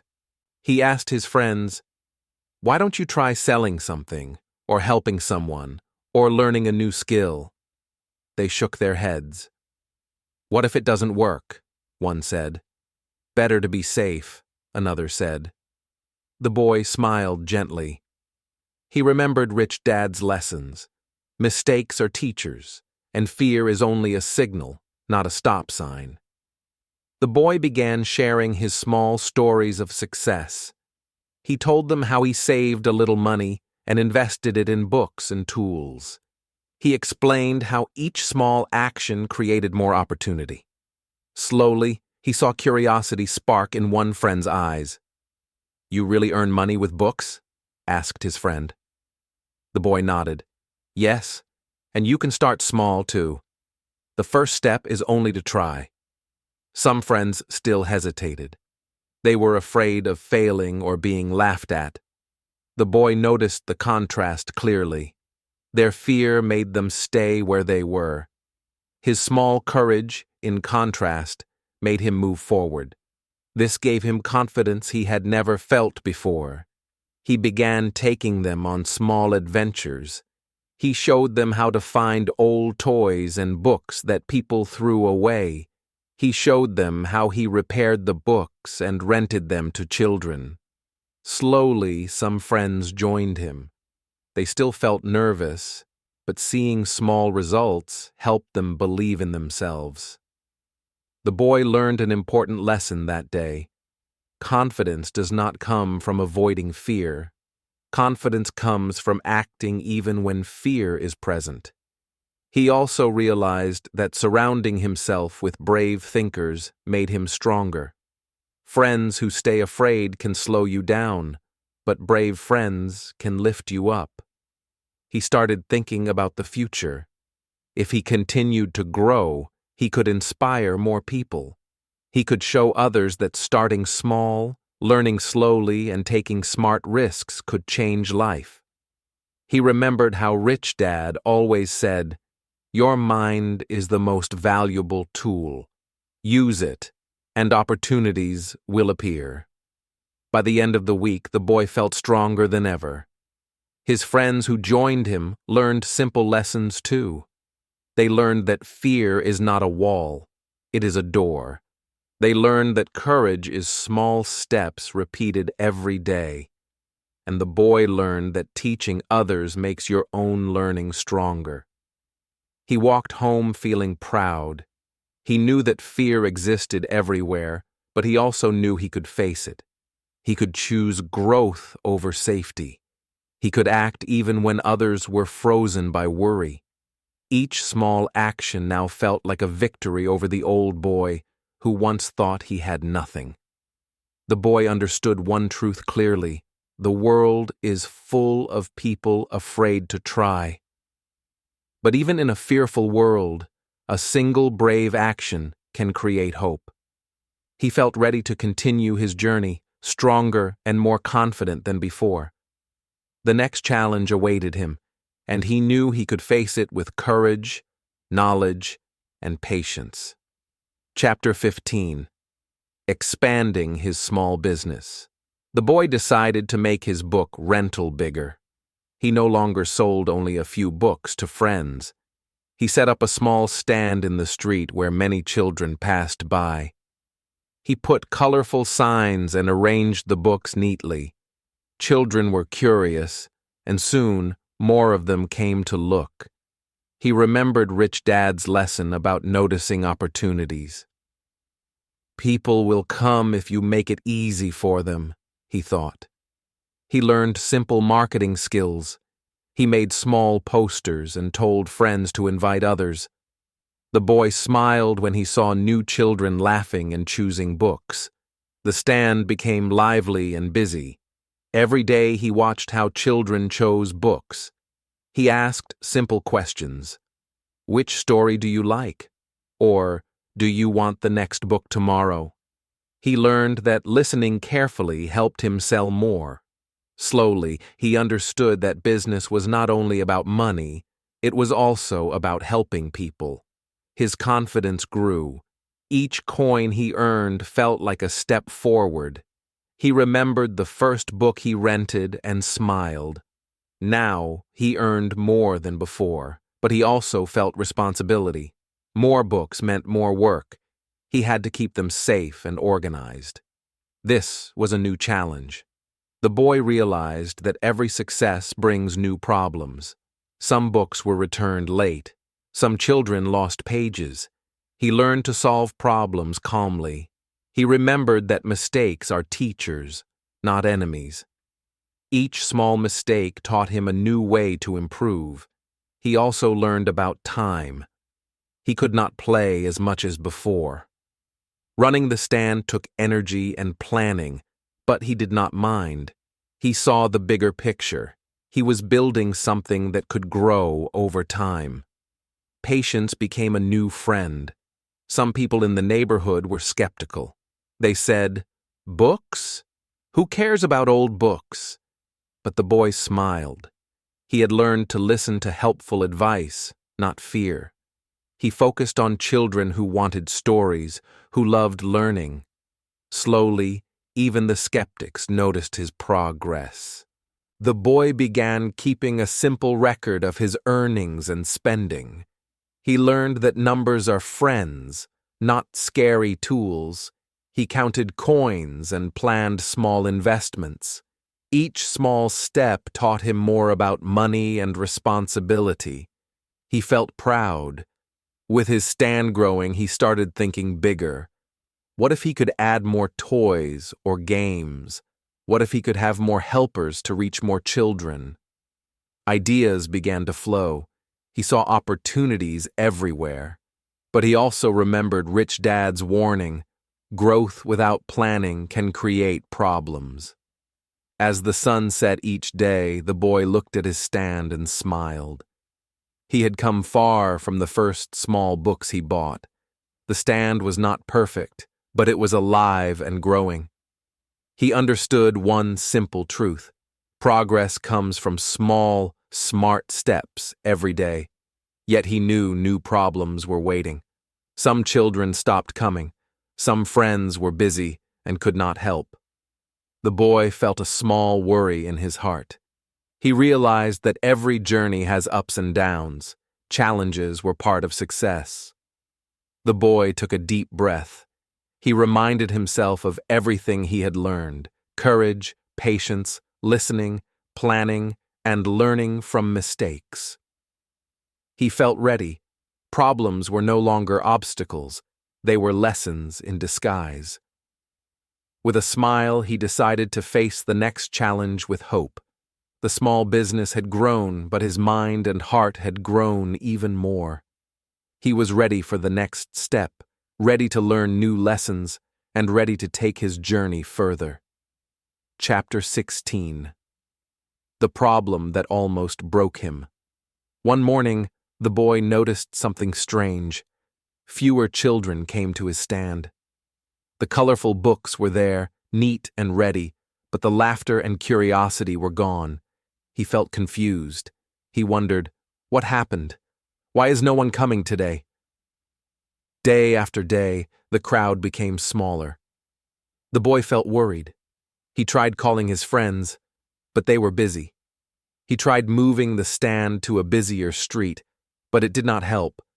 His small business, which once grew with excitement, now felt silent and empty. The boy felt a heavy sadness. He had worked so hard, and now it seemed nothing was working. He thought about giving up. Maybe I am not good at this. Maybe I made a mistake, he said to himself. His heart felt heavy, and fear whispered that he should stop. But he remembered Rich Dad's lessons. Mistakes are teachers, problems are lessons. He took a deep breath. He knew that giving up was easy, but it would not teach him anything. The boy decided to seek new guidance. He needed advice to see what he could not see alone. He walked to the mentor's shop, hoping for help. The mentor smiled. "I see your challenge," he said. "This is part of growth. Even small successes meet obstacles. You must observe, not panic." The boy listened carefully. He learned that problems were not failures. They were opportunities to learn. The mentor taught him to watch carefully. Look at people. See what they need. Find the gap that others do not notice, he said. The boy began noticing small details. Children wanted newer stories. Friends liked games with learning. Some books were torn and hard to read. These small observations became clues. The boy realized he had been thinking too small. He had expected children to come without change. He had not noticed their new interests. His business needed to change with them. This idea gave him hope. He felt a spark in his heart. Maybe he could solve this problem. He decided to experiment. He made small improvements.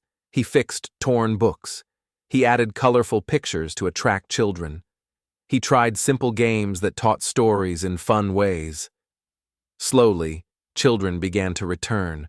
They were curious about the new stand and the new ideas. The boy felt relief, but he also understood a lesson. Success is never final, and problems will always come.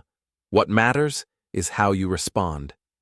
He learned that patience, observation, and action create solutions. He smiled, feeling wiser than the day before. By facing the challenge, the boy grew stronger. He learned that fear and doubt are natural, but they must not control decisions. Challenges were a test of courage and creativity. He understood that growing a business is like growing yourself. Both need care, learning, and persistence. The boy felt ready for the next stage. The lesson was clear. Problems are part of the journey, and new opportunities appear when you look carefully. His confidence returned, and he was eager to see what the future would bring. The path forward was not easy, but it was full of lessons and hope. Chapter 17. Learning to see hidden chances. The boy returned to his stand with a new plan. He remembered the mentor's words: watch people, understand their needs, see what others do not see. He decided to pay close attention to the children who visited. He noticed what they liked, what made them smile, and what books they ignored. One day he saw a group of children playing near his stand. They laughed and pointed at the pictures in the books. Some books were too old or torn. Some had stories that were too hard. The boy realized that these small details mattered. If he could meet their needs, more children would come. He started to watch carefully every visitor. He saw a boy who loved animals skip the history books. A girl who loved adventure ignored the small picture books. The boy understood that each child had different interests. He made a note in his mind. I must match books to what they love. The boy also noticed hidden chances outside the stand. Some children walked by but did not stop. He asked himself, why not? He saw that the signs were small and hard to read. The colors were dull. Other small shops had toys and games that were more attractive. The boy realized he needed to make his stand more exciting. He returned home and thought carefully. He decided to fix the torn books. He colored the covers to make them bright. He added small games to teach stories while having fun. He even made small bookmarks for children to keep. Each little change was simple, but it made a big difference. The next day, children noticed the changes. They smiled when they saw the bright books. They asked questions and explored the games. Slowly, the stand became lively again. The boy felt proud. He learned that watching and understanding others created real opportunities. The mentor visited and watched the boy's work. "You are learning to see what others miss," he said. "Opportunities are everywhere, but only careful eyes find them. Growth comes from observation and action." The boy felt happy. He realized that he was changing too. He was becoming patient, curious, and smart. He also learned to act quickly. When he noticed a need, he did not wait. If a book was torn, he fixed it immediately. If a child wanted a game, he prepared it. Small, fast actions led to bigger results. He began to understand the power of noticing and responding. Slowly, the business grew. More children came every day. They shared stories with friends, and soon new children visited the stand.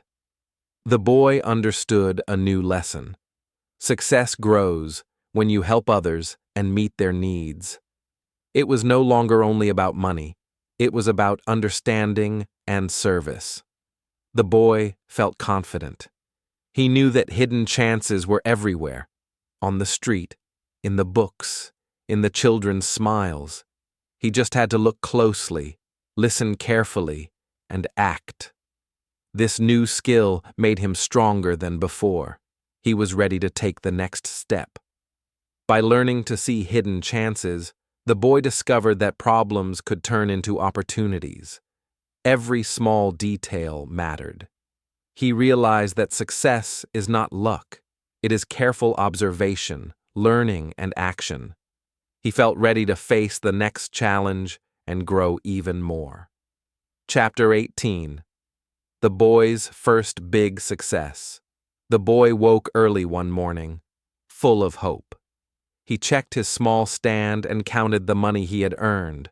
For the first time, the coins and notes added up to more than he ever imagined. He felt a warm pride in his heart. This money was not just coins.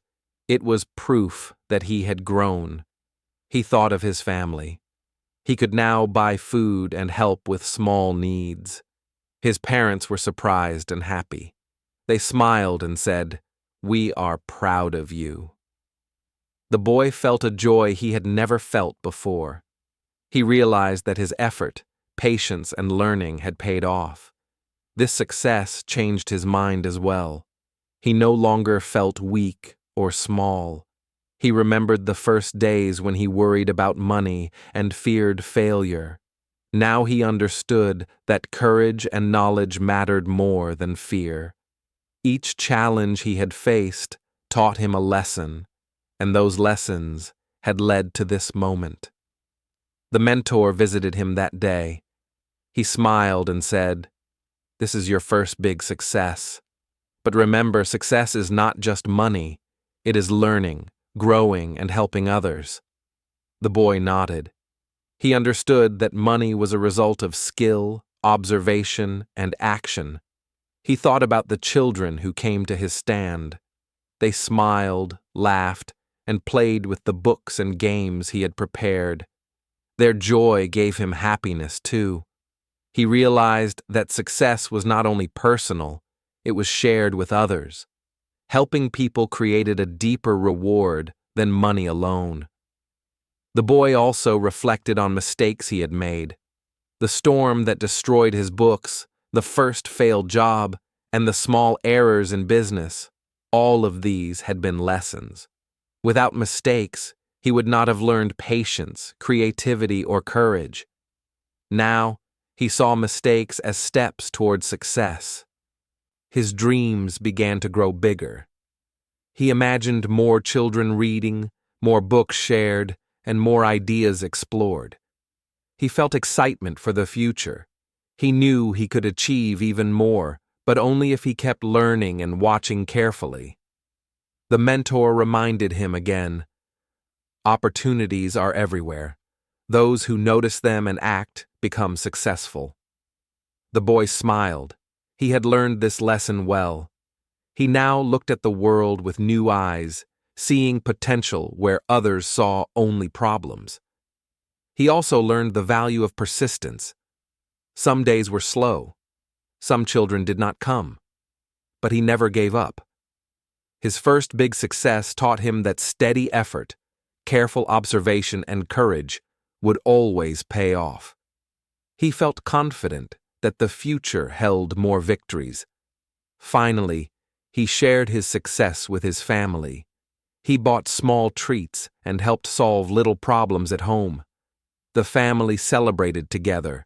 The boy felt proud not only for what he earned, but also for the person he had become. He was no longer the boy who started with nothing. This first big success was more than money. It was proof that courage, learning, and hard work can change life. The boy felt ready for the next step. Bigger opportunities were ahead, and he knew he could handle them. He smiled, full of hope, knowing that he was not the same boy from the beginning. Chapter 19. Learning about passive income. The boy sat with his mentor and listened carefully.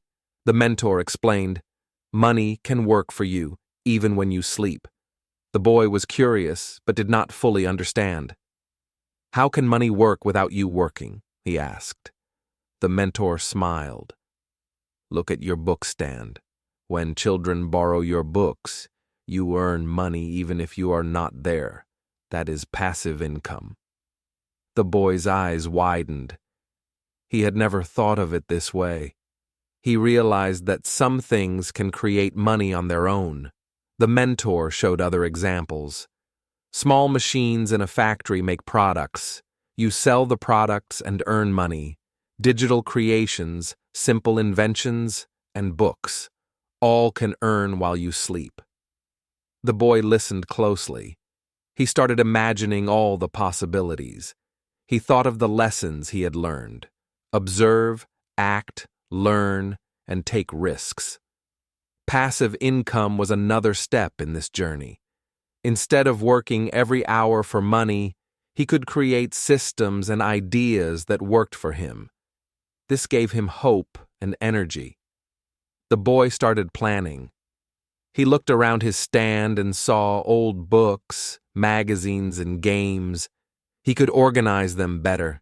He could rent more books, add simple toys, and even create small story sets.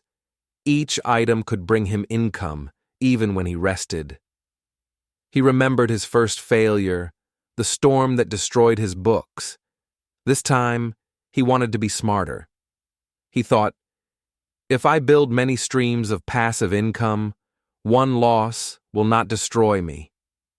He felt more confident than before. The mentor continued, "Passive income is not easy at first. You must work and learn. But once it starts, it gives freedom. You can spend time learning, helping others, or thinking of new ideas." The boy nodded. He understood that freedom was the real reward. The boy also shared his plan with his friends. Some laughed and said, "Why work so hard? Just take small jobs." But the boy remembered his lessons. He knew small jobs could never make a big difference. He wanted growth, learning, and independence. He started acting immediately. He sorted the books, fixed small damages, and set up a simple rental system. Children could borrow books and toys for small fees. Each day he checked carefully who borrowed and returned items. Slowly, the income grew without him needing to work extra hours. The mentor encouraged him to observe every opportunity. Look for things others throw away. Some old items have value. Some ideas seem small but can bring income. Learn to see the hidden streams. The boy looked at the world differently. He saw potential everywhere. The boy also felt joy in helping others. When children enjoyed books, played with toys, or learned from his creations, he felt proud. He realized passive income was not just about money. It was about building value, helping others, and creating freedom. By the end of the week, the boy had several small income streams. Some books rented daily, a few small toys brought money, and simple creations gave him more ideas. He counted the money and smiled. He felt independent and free. He understood a simple truth. Money is powerful when it works for you, not just when you work for it. Passive income gave him choice, time, and confidence. He felt ready to take on bigger projects and explore new ideas. The boy promised himself to keep learning and building. He wanted more streams, more books, and more creations. Each stream of income was like a small teacher, showing him that smart work and creativity bring freedom. He was no longer afraid of hard work or mistakes. Finally, he looked at the horizon. The world was full of possibilities. With passive income, he could focus on learning, dreaming, and growing. He smiled, knowing he was on the path to real success, not just small victories. His journey was far from over, but he was ready for the next challenge. Chapter 20. Building Confidence Through Action. The boy thought a lot about confidence. He used to believe it was something people were born with. He thought some people were lucky, brave, or smart, and he was not. But his mentor said, "Confidence is built through action, not waiting." The boy wanted to understand this. He started small. Each day, he took one new step with his bookstand. He greeted children warmly, explained stories, and tried small marketing ideas. At first, he was nervous. Some children did not come. Some ideas failed, but each day he felt a little braver. He remembered past mistakes, like the storm that destroyed his books and the first job that brought little money. Each mistake had taught him lessons. Now, he used those lessons to act smarter. He realized that action made him stronger, not luck or magic. The mentor gave him small tasks to build confidence. Speak to new people, try new ideas, solve small problems. Each time you learn and grow. The boy followed the advice. Sometimes he failed, sometimes he felt afraid, but he kept acting anyway. With each action, the boy noticed something wonderful. Fear became smaller. Courage grew. He started making better decisions and planning ahead. He realized that action turned knowledge into power. Knowledge alone was not enough. He had to use it. He also learned to celebrate small wins. When one child borrowed a book, he felt proud. When a small toy brought income, he smiled. Each success, no matter how small, increased his confidence. He felt capable of bigger challenges. The boy tried new ideas at his stand. He created story sets for groups of children. He offered small rewards for returning books on time. He tested prices for toys and books. Some ideas worked, some failed. Each attempt added courage, knowledge, and skill. Confidence also came from helping others. When children learned from his books, played happily, or shared stories, he realized his actions made a difference. This joy added strength to his courage. He felt that acting to help others also helped himself. He remembered his mentor's words, "Confidence is built in the doing. Waiting for perfect knowledge or safety only keeps you small." He understood now that action created growth. Each step, even if small, brought him closer to his dreams. The boy also faced criticism. Some friends laughed at his efforts. They said, "Why do so much work? Just relax." He remembered lessons about fear and risk. Instead of stopping, he acted more carefully, learning from mistakes and moving forward. Slowly, his small book stand became more popular. Children talked about it to friends. He earned more money and had more ideas. Each action gave him more confidence. He realized that confidence was not a feeling. It was a skill he could grow. By taking action every day, he saw change in himself. He no longer hesitated to try new ideas. He felt stronger, braver, and more ready for the world. He knew that the next challenge would be bigger, but he felt prepared. Action had made him confident. The boy smiled as he planned the next steps for his small business. He knew that mistakes and failures were only teachers. Each act of courage built his strength and belief in himself. Confidence was now his ally, ready to guide him through the next adventure. With this new understanding, he prepared for the next challenge. He felt a strong sense of purpose. Confidence, learned through action, had changed him. The boy was ready to grow even more and take on bigger dreams. Chapter 21: Facing Criticism and Doubt. As the boy's small business grew, more people noticed him. Some were curious and kind. Others were quick to judge. They whispered to each other, "He is just lucky." Some said, "Why does he try so hard? He will fail soon." Their words made the boy feel nervous and small at first. He remembered the lessons from his mentor and rich dad. Fear and doubt were natural, but they should not control his actions. He took a deep breath and reminded himself why he started. He wanted to help others, learn, and grow. He decided to trust his own judgment. Criticism came from friends and neighbors. Some laughed at his book stand. Some said, "It is useless to work so much. You cannot change anything." The boy felt a mix of sadness, anger, and confusion. He thought about quitting many times, but he remembered his first lessons about mindset and courage. He realized that criticism often reflects the fears of others. People who had never tried to take risks were scared when someone else succeeded. The boy began to see that listening to doubt too much could stop his growth. He learned to separate helpful advice from fear-driven comments. Every time someone doubted him, he wrote down what he learned from the experience. Did he make a mistake?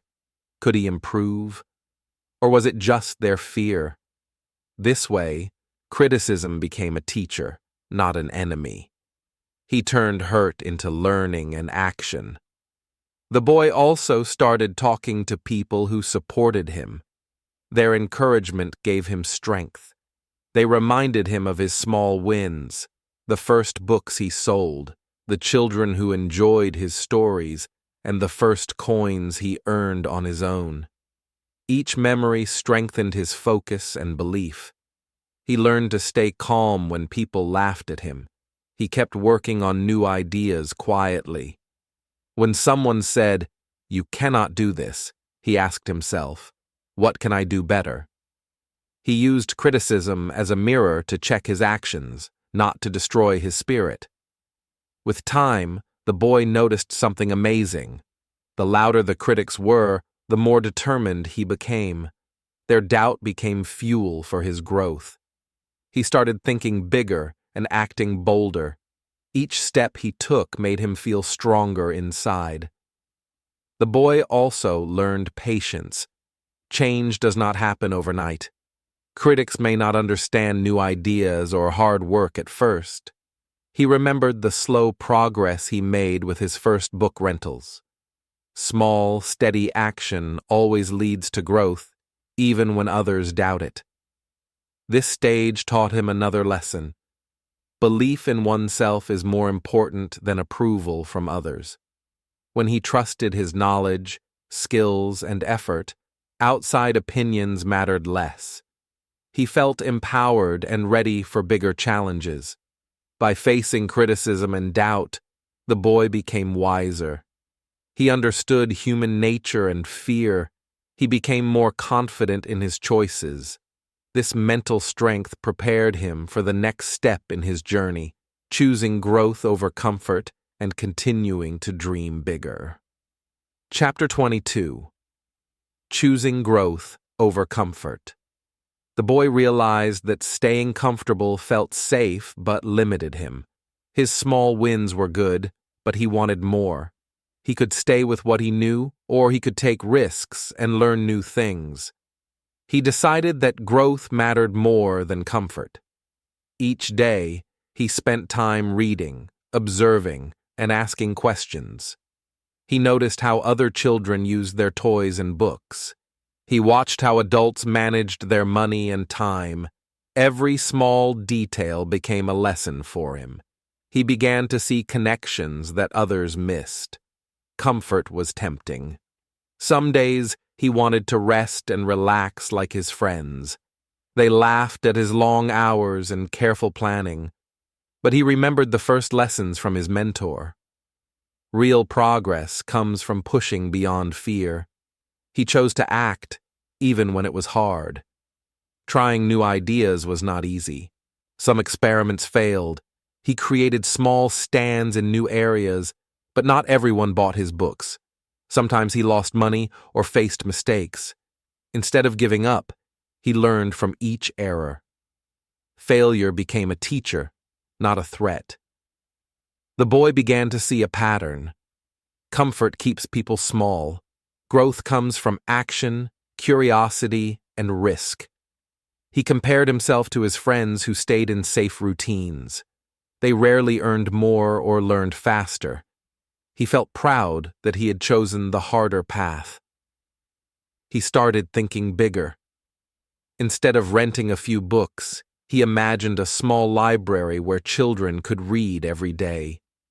He thought about helping families like his own. The idea excited him and gave him energy. Comfort could never bring this excitement. Choosing growth also changed his mindset. He began to enjoy challenges. Each obstacle became an opportunity to learn something new. Every day, he asked, "How can I improve?" This question became his guide, pushing him to take small steps toward big goals. As he continued to grow, the boy noticed that opportunities appeared in unexpected places. A neighbor mentioned unused books. A teacher shared ideas about storytelling. These chances were invisible to those who stayed comfortable, but he was ready to act because he had trained his mind to see them. He also learned patience. Growth takes time, and discomfort is part of the process. Some ideas took weeks or months to succeed, but he understood that slow progress is better than staying stuck in safety. He celebrated small wins while keeping an eye on bigger dreams. By choosing growth over comfort, the boy became braver, wiser, and more confident. He realized that success is not about avoiding difficulty, but about learning from it. This choice prepared him for a major opportunity that could change his life forever. He now stood at the edge of a new path. One step forward could lead to big rewards. He felt ready because he had practiced courage, curiosity, and action. Choosing growth over comfort was no longer a lesson. It was a habit. This habit would guide him to the next chapter of his journey. Chapter 23. The Real Test of the Rich Mind. A new opportunity appeared suddenly, like a door opening in front of him. It was risky and unclear. The boy felt both fear and excitement. He knew that taking this chance would test everything he had learned so far. He remembered his mentor's words. A rich mind sees what others do not. Courage turns fear into action. The boy took a deep breath. He realized that this moment was more than money. It was about proving his mindset. The challenge was simple in description, but hard in practice. He could invest his savings in a new idea, one that might fail or succeed. If it failed, he would lose both money and confidence. If it worked, it could change everything. He thought about staying safe, but he knew comfort would not lead to growth. He weighed his options carefully. His friends would have avoided the risk. They would say, "It's too dangerous. Wait for later." But the boy had grown. He had learned to see opportunities where others saw fear. He had learned that small losses teach more than waiting safely. He remembered his first job that changed nothing and the books he rented to children. He remembered failing during the storm and learning to rebuild. Each past lesson gave him courage now. He understood that risk was part of learning and part of becoming stronger. The boy thought about his dreams. He wanted more than just money. He wanted freedom, knowledge, and confidence. He wanted to help his family and inspire others. This chance could move him closer to all of that. Fear was still there, but desire for growth was stronger. He finally made his choice. He would step forward. He would take the chance and act, even if he did not know the exact outcome. Courage, he realized, is not the absence of fear, but action despite it. This moment became a turning point. Every small step he took toward the opportunity felt heavy but meaningful. He carefully planned how to invest, how to manage risks, and how to learn from mistakes. He did not rush blindly. He combined courage with knowledge, a lesson from his mentor that had grown deep inside him. As he moved forward, he noticed subtle changes in himself.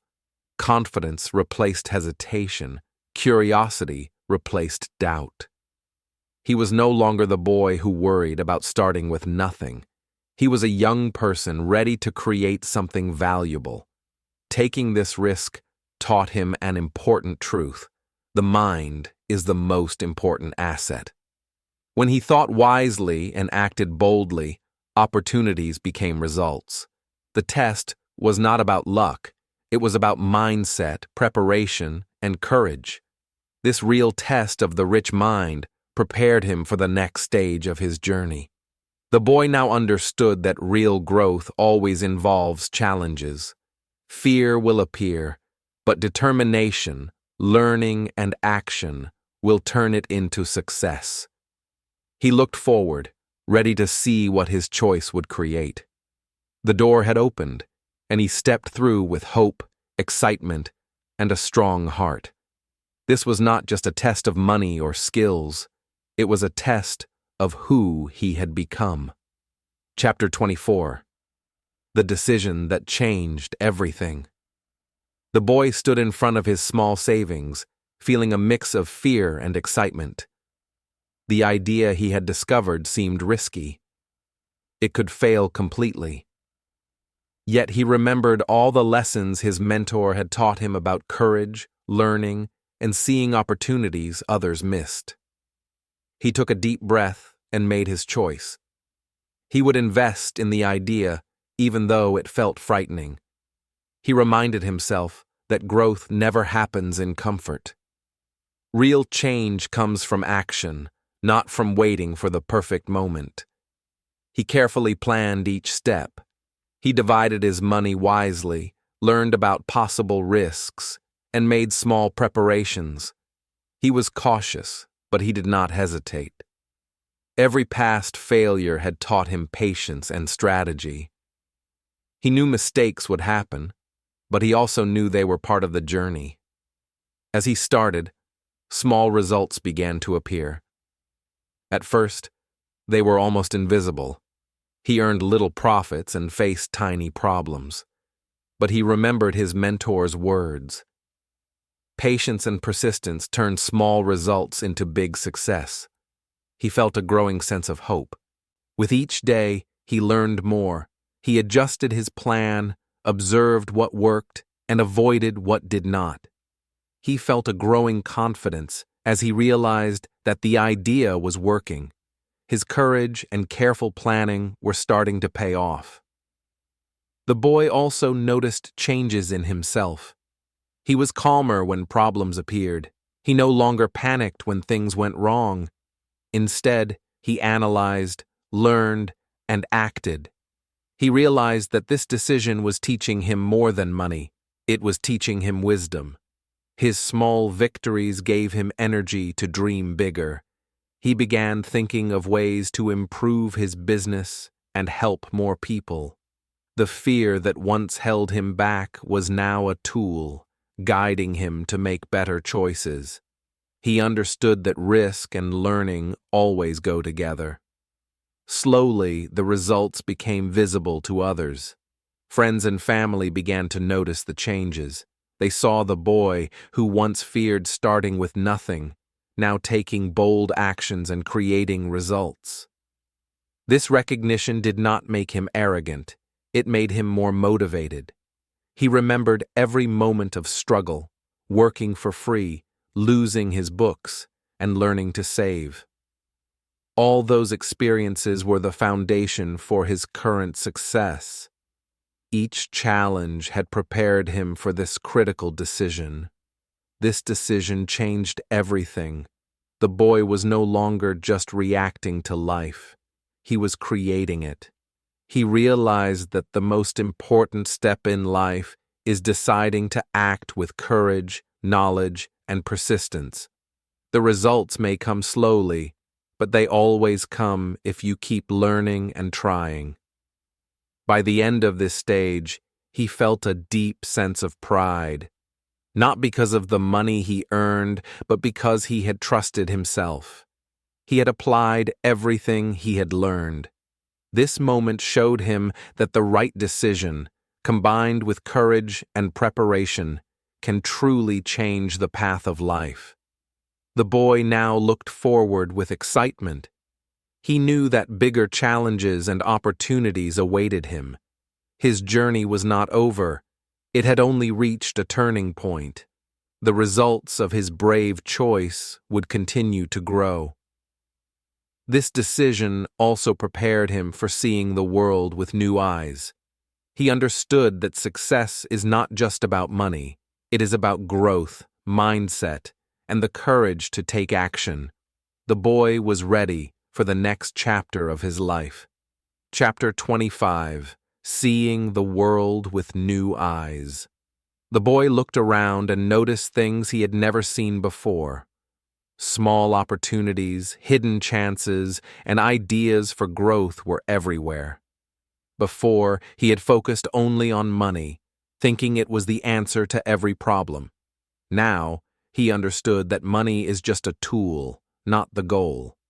He realized that true success comes from learning, thinking, and growing.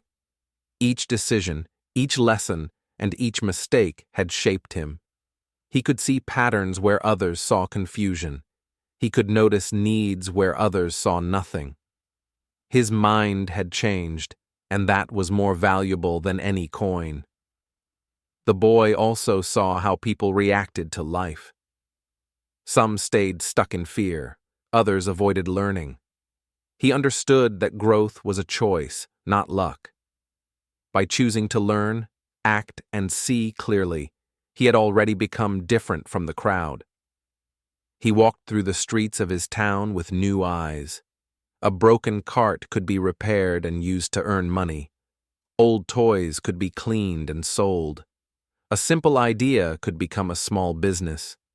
Every small detail became an opportunity in his mind. This new perspective made him confident. He realized that life is full of lessons hidden in ordinary events. Losing, failing, and struggling were not punishments. They were teachers. He could use every experience to grow stronger and wiser. The boy thought about his past. He remembered the fear, the small jobs, and the early mistakes. He saw how each failure had been a step forward. Even the storm that destroyed his books had taught him resilience. Everything had led him to this moment of clarity. He also noticed how his actions affected others. By seeing the world clearly, he could help his friends, family, and neighbors. He realized that success grows when it is shared. Knowledge, courage, and opportunity could lift not only himself, but those around him. This understanding gave him a sense of purpose. Money alone would not make him happy. Freedom, growth, and learning were the true rewards. Every day he could practice thinking like a rich mind, acting with courage, and spotting hidden opportunities. The boy smiled as he imagined the future. He could now approach any challenge with patience, observation, and creativity. He understood that life would always have problems, but with the right mindset, he could turn them into opportunities. Seeing the world with new eyes prepared him for the next stage of life. It gave him a vision bigger than his fears. He understood that the journey is not about what he has, but about how he thinks, learns, and grows. Now, he was ready to become the person he had always dreamed of being. Confidence, courage, and knowledge were his companions. He could face the final lessons of his journey, knowing that success is built inside the mind first. The boy's heart felt lighter and stronger. Every step forward was no longer scary, but exciting. Each challenge could teach him something new. He was ready to embrace the final chapter of his story. Chapter 26: Becoming the Person He Dreamed of. The boy has grown into a young man with strong confidence. He walks with purpose and sees challenges as opportunities. The fears that once held him back now seem small and distant. Each step he takes is guided by the lessons he learned along the way. He remembers the voices in his mind, the poor dad voice that whispered fear and safety, and the rich dad voice that encouraged growth and courage. Now, the rich dad voice is louder, guiding every choice he makes. He no longer worries about failing because he knows each mistake teaches him something valuable. His mindset is clear and strong. He sees opportunities where others see obstacles. He understands that money is a tool, not a goal, and that learning and growth are the true keys to success. He approaches life with curiosity and action, ready to turn ideas into reality. He reflects on his journey, from the first small job that changed nothing, to the mentor who taught him the power of learning, to the storm that destroyed his first books. Every experience shaped him. He has learned patience, courage, observation, and resilience. Each challenge prepared him for this moment of transformation. The young man now takes responsibility for his life. He makes choices based on knowledge and courage, not fear. He plans, acts, and adjusts when needed. He has become a thinker, a doer, and a learner all at once. Confidence is no longer something he seeks. It is part of who he is. He also sees the world differently. Every person, every problem, every moment is an opportunity to learn or help someone. He understands that true success is shared, and that growing himself allows him to lift others. His actions are now guided by purpose and wisdom. He feels proud but humble. He knows that the journey is not finished, and that there is always more to learn. Every new day is a chance to practice the lessons he has learned. Courage over fear, action over waiting, and learning over comfort. The young man smiles as he looks toward the future. He knows that life will continue to bring challenges, but he is ready. With his strong mindset, he can turn obstacles into opportunities. With his courage, he can take risks that others avoid. With his knowledge, he can create value and freedom. He realizes that becoming the person he dreamed of was never about money or possessions. It was about growth, mindset, and action. Each decision, each lesson, each small step along the way built the confident, brave person he is today. He feels a sense of purpose and hope. The lessons he learned are tools he can use for the rest of his life. He is no longer a boy afraid of nothing. He is a young man ready to create, learn, and inspire. Now he is prepared to share his story. He hopes others will see that starting with nothing is not the end. With courage, knowledge, and persistence, Anyone can grow into the person they dream of becoming. The young man stands tall, confident, and ready.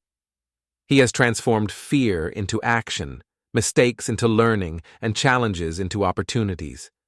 This is the result of a journey built on persistence, courage, and a mindset that sees the world with new eyes. His story is a message to everyone. Start where you are, use what you have, and grow every day.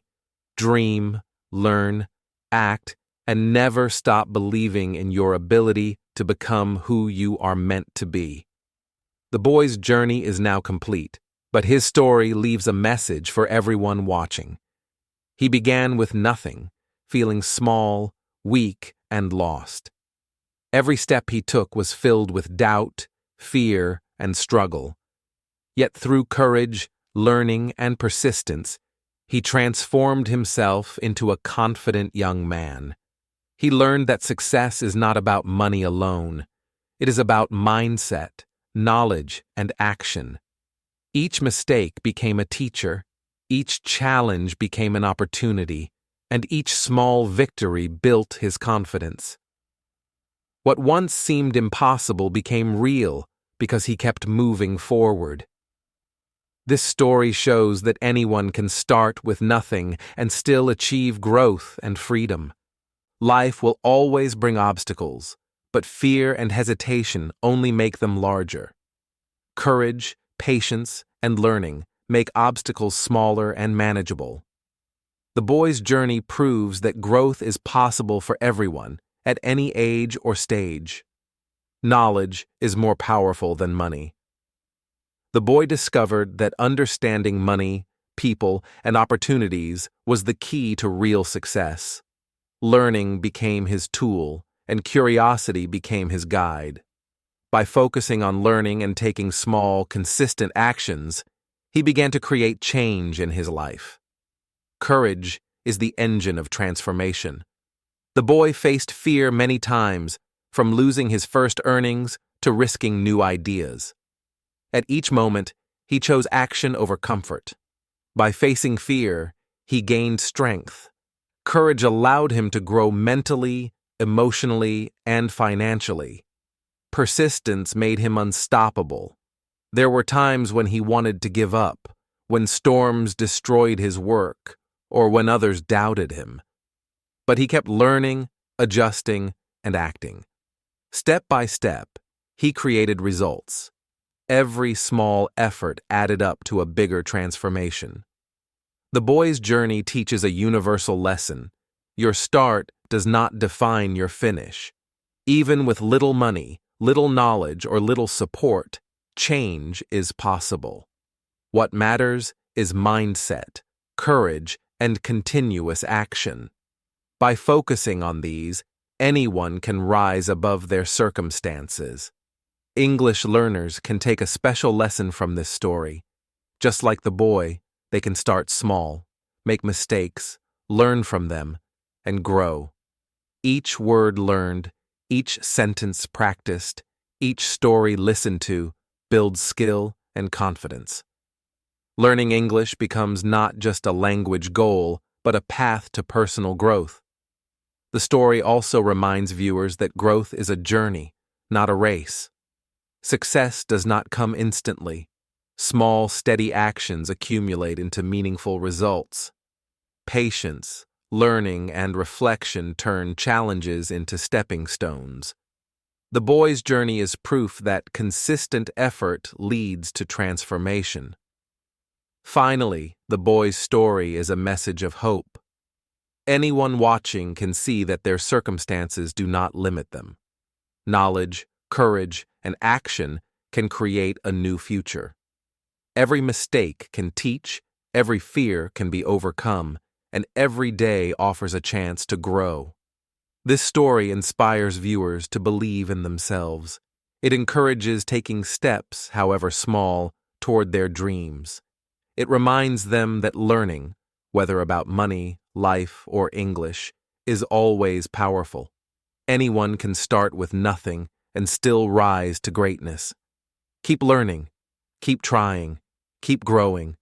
Your journey is yours, and every small effort shapes your future.